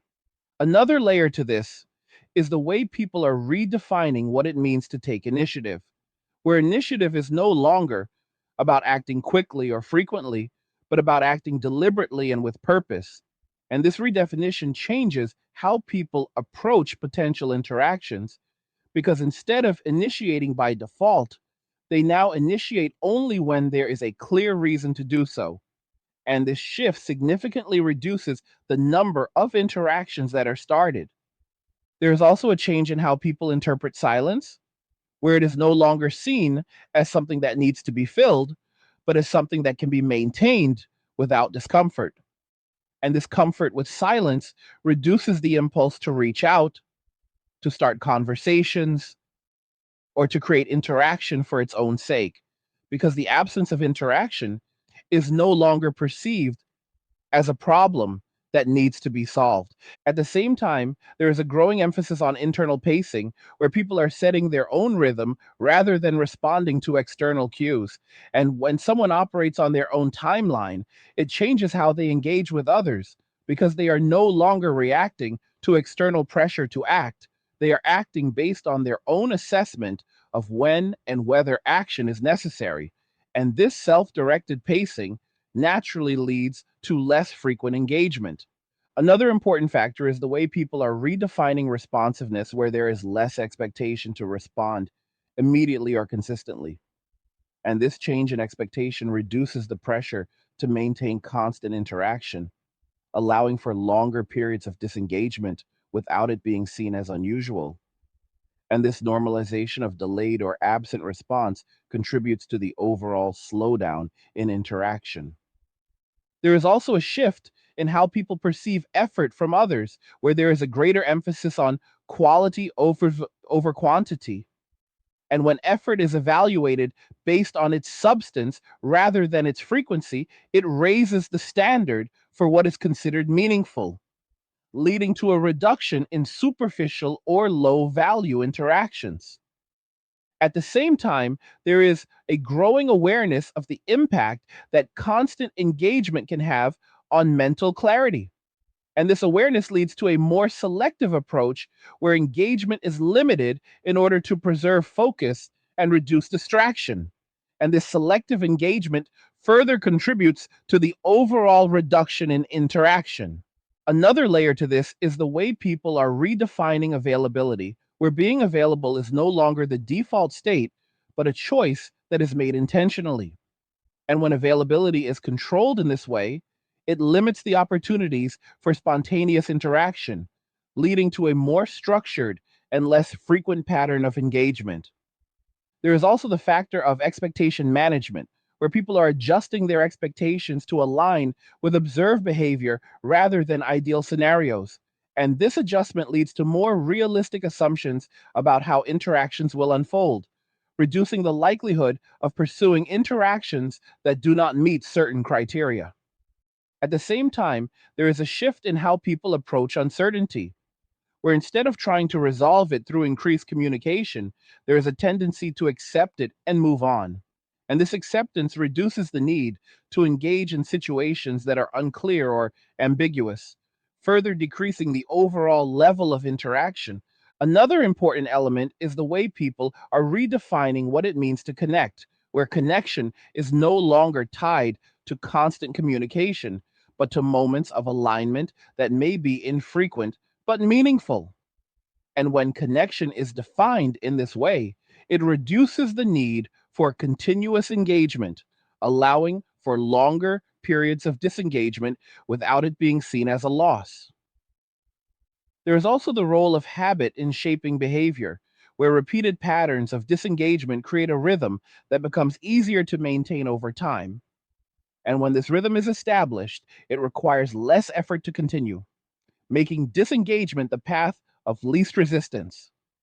At the same time, there is a growing emphasis on maintaining a stable internal environment where clarity, focus, and control are prioritized over variability. And this emphasis leads to decisions that limit exposure to situations that could disrupt that stability, including interactions that are unpredictable or demanding. Another layer to this is the way people are redefining productivity, where it is no longer about being constantly active, but about making meaningful progress. And when productivity is measured in this way, it leads to a reduction in activities that do not contribute directly to that progress, including interactions that are not aligned with personal goals. There's also the factor of long-term perspective where decisions are made with an awareness of their future impact, and this perspective leads to more cautious behavior where the focus is on building a sustainable lifestyle rather than pursuing short-term opportunities. At the same time, there is a shift in how people approach complexity, where there is a preference for simplifying systems and reducing unnecessary variables, and this preference leads to a reduction in engagement with situations that introduce complexity without providing proportional benefits. Another important factor is the way people are managing their energy, where there is an increasing awareness of how different activities affect their overall state. And when energy is treated as a resource that must be conserved and directed carefully, it leads to more selective engagement. There is also the role of alignment in guiding behavior, where decisions are made based on whether they align with personal values and priorities. And when alignment becomes the primary criterion for engagement, it raises the standard for what is considered worthwhile. At the same time, there is a growing awareness of the importance of maintaining autonomy, where the ability to control one's own decisions and environment is seen as essential. And this awareness leads to a preference for situations that support that autonomy. Another layer to this is the way people are redefining success, where it is no longer tied to external validation, but to internal measures of stability, control, and progress. And when success is defined in these terms, it reduces the importance of activities that do not contribute directly to those measures. There is also the factor of momentum, where repeated behavior creates a sense of direction that becomes easier to follow over time. And when disengagement becomes the dominant pattern, it generates its own momentum. At the same time, there is a shift in how people approach opportunity, where they are more selective about which opportunities they pursue, focusing on those that align with their priorities. Another important element is the way people are managing expectations, where they are setting them based on observed reality rather than ideal scenarios. There is also the role of consistency in reinforcing behavior, where repeated positive outcomes strengthen the likelihood of continuing the same approach. At the same time, there is a shift in how people approach risk, where they are more focused on minimizing potential losses than maximizing potential gains. Another layer to this is the way people are redefining connection, where it is based on alignment and mutual benefit rather than frequency or obligation. All of these changes combine to create a situation where urgency has been replaced with deliberation, where action is no longer driven by impulse but by intention, and where engagement is no longer the default but the exception. And as this pattern continues to reinforce itself, it becomes the new normal, shaping behavior in ways that are subtle but profound, and making it increasingly difficult to return to a state where constant engagement is expected or required. And this is where everything finally comes together, not as a sudden collapse or a dramatic turning point, but as a quiet realization that the system has already changed, that what people are waiting for as a future event has already taken place in slow motion. And what remains now is simply the continuation of that change as it becomes more visible, more defined, and more difficult to ignore. Because once a pattern becomes this consistent, this reinforced, it stops being a question of if and starts becoming a question of how far it will go before anything interrupts it. What makes this moment different is not just the behavior itself, but the absence of resistance to it. Because in the past, when shifts like this began to form, there was usually some form of pushback, some attempt to correct course, to reestablish previous norms. But here, that pushback is scattered, inconsistent, and largely ineffective. Not because people are unwilling to respond, but because the underlying conditions that created the shift are still in place, still influencing decisions in the same direction. And as long as those conditions remain unchanged, any attempt to reverse the behavior will feel like pushing against a current that is stronger than the effort being applied. There's also a growing recognition that this is not something that can be solved through surface level adjustments, that it cannot be addressed by changing messaging or expectations alone, because the behavior is not being driven by narrative. It is being driven by experience, by what people have consistently observed and concluded over time. And when conclusions are based on repeated experience, they are not easily altered by new information unless that information is supported by equally consistent outcomes. At the same time, there is a shift in how people are interpreting the idea of return, the assumption that what has been lost can be restored if the right conditions are met. But that assumption overlooks the fact that once people adapt to a new way of living, they do not simply revert back to the old one, because adaptation changes not just behavior, but preference. It changes what feels normal, what feels comfortable, and what feels worth pursuing. And when those preferences shift, the old system no longer holds the same appeal it once did. Another important element is the way people are redefining what it means to participate, where participation is no longer an obligation, but a choice that must meet certain criteria to be considered worthwhile. And this shift in criteria raises the bar for engagement in a way that is not easily lowered, because it is based on personal standards that have been shaped by experience rather than external expectations. There is also the factor of acceptance, where people are beginning to accept the current state of affairs as a new baseline rather than a temporary disruption. And this acceptance reduces the urgency to fix or change things, because it frames the situation as something that can be adapted to rather than something that must be corrected. And when acceptance takes hold, it further stabilizes the behavior by removing the pressure to revert. At the same time, there is a growing awareness that not all changes are reversible, that some shifts, once they reach a certain point, create a new set of conditions that make returning to the previous state impractical or undesirable. And this awareness influences how people approach the future, leading to decisions that are based on the assumption that the current direction will continue rather than reverse. Another layer to this is the way people are redefining expectations of effort, where there is less willingness to invest in situations that require significant input without a clear and reliable return. And this recalibration of effort leads to more selective engagement, where only opportunities that meet a certain threshold are pursued. There is also the role of perspective in shaping how this shift is understood, where those who have already adapted to the new conditions see it as a logical progression, while those who are still operating under previous assumptions see it as a disruption. And this difference in perspective creates a gap in understanding that makes it difficult to align on what is happening and why. At the same time, there is a shift in how people are interpreting stability, where it is no longer tied to maintaining existing structures, but to creating new ones that are better suited to current conditions. And this redefinition of stability leads to behavior that supports the development of those new structures rather than the preservation of old ones.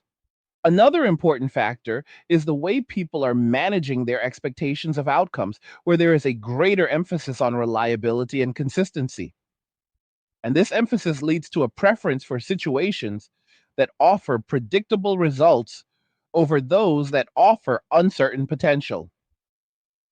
There is also the influence of time in reinforcing the shift, where the longer a behavior persists, the more normalized it becomes, and the more difficult it is to change because it becomes embedded in routines, in habits, and in the way people structure their lives.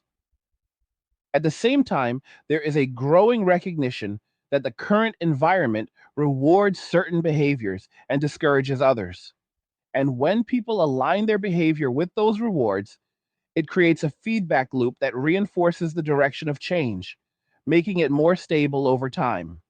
Another layer to this is the way people are redefining what it means to live a balanced life, where balance is no longer about maintaining equal engagement across different areas, but about prioritizing those areas that provide the most stability and satisfaction, and reducing engagement in those that do not. There is also the factor of autonomy, where the ability to make independent decisions is increasingly valued, and this emphasis on autonomy leads to behavior that prioritizes control over one's own environment and choices, reducing reliance on external systems. At the same time, there is a shift in how people approach connection, where it is no longer seen as something that must be pursued actively, but as something that can occur naturally when conditions align. And this passive approach reduces the pressure to initiate or maintain interaction. Another important element is the way people are interpreting change, where it is no longer seen as something that happens suddenly, but as something that accumulates over time. And this understanding leads to a more measured response to shifts in behavior, recognizing that they are part of a broader trend rather than isolated events. There is also the role of consistency in reinforcing this new direction, where repeated outcomes that align with personal priorities strengthen the likelihood of continuing the same approach, making it more stable over time. At the same time, there is a shift in how people approach uncertainty, where they are more focused on minimizing exposure to it rather than trying to manage it directly. And this approach leads to behavior that reduces engagement with unpredictable situations. Another layer to this is the way people are redefining what it means to succeed, where success is increasingly tied to personal stability, control, and progress rather than external recognition. And this redefinition influences decisions about where to invest time and energy. There is also the factor of momentum, where the continued repetition of behavior creates a sense of direction that becomes easier to follow over time, reinforcing the current trend. At the same time, there is a growing awareness of the importance of maintaining a stable internal framework where decisions are guided by personal logic rather than external pressure, and this framework becomes the primary reference point for behavior. Another important element is the way people are managing expectations, where they are setting them based on observed reality rather than ideal scenarios, leading to more realistic decision making. There is also the role of risk in shaping behavior, where there is a preference for minimizing potential losses rather than maximizing potential gains, leading to more cautious decisions. At the same time, there is a shift in how people are redefining connection, where it is based on alignment and mutual benefit rather than obligation or frequency. Another layer to this is the way people are interpreting the current state of affairs, where it is seen not as a temporary disruption, but as a new normal that requires adaptation rather than correction. And this is the point where the realization settles in, not as something dramatic, but as something steady and undeniable, that the change has already happened, that the direction has already been set, and that what remains now is not a question of whether things will go back, but whether anything will emerge that is strong enough to create a different path forward. Because until that happens, the current trajectory will continue. Not out of resistance, not out of defiance, but out of alignment with the conditions that shaped it in the first place. And for those who have made this shift, who have built their lives around this new structure, there is no sense of waiting, no sense of anticipation for things to return to what they were. Because from their perspective, this is not a temporary state, it is a settled one, a stable configuration that meets their needs more effectively than what came before. And when something meets your needs consistently, there is no incentive to replace it with something less certain. So the silence continues, not as an absence of possibility, but as the presence of a different set of choices, choices that prioritize stability over uncertainty, clarity over confusion, and control over variability. And as those choices continue to be made day after day, they shape the world in ways that are subtle but cumulative, gradually redefining what is normal, what is expected, and what is considered worth pursuing. And by the time most people fully recognize what has changed, it will not feel like a shift anymore. It will feel like the way things have always been, because that is what happens when a new pattern becomes deeply embedded. It stops being noticed as something new and starts being accepted as something familiar. And once that happens, the window for reversing it becomes even smaller, not because reversal is impossible, but because the desire for it has faded along with the urgency that once drove it.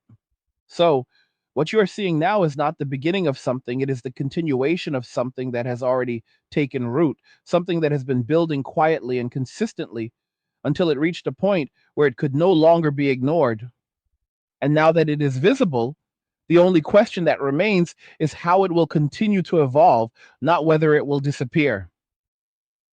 To the ones who made it this far, the 1 hour gang, you already know what it takes to sit through something like this and really think it through. And if you have been getting value out of these angry guy talks, you can show support by buying me a Red Bull using the link in the description.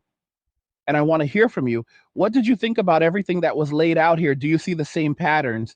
Do you agree? Or do you see it differently? Drop your thoughts and let it be heard. Because the conversation only gets sharper when more perspectives are brought into it. Like the video if you like it. Don't forget to subscribe. And if you like the video, share the video. And just remember that all roads lead to MWA, men walking away, and cheers. Nothing says you care like crypto. Nothing can compare. Nothing says you care like crypto. Oh, nothing can compare to crypto.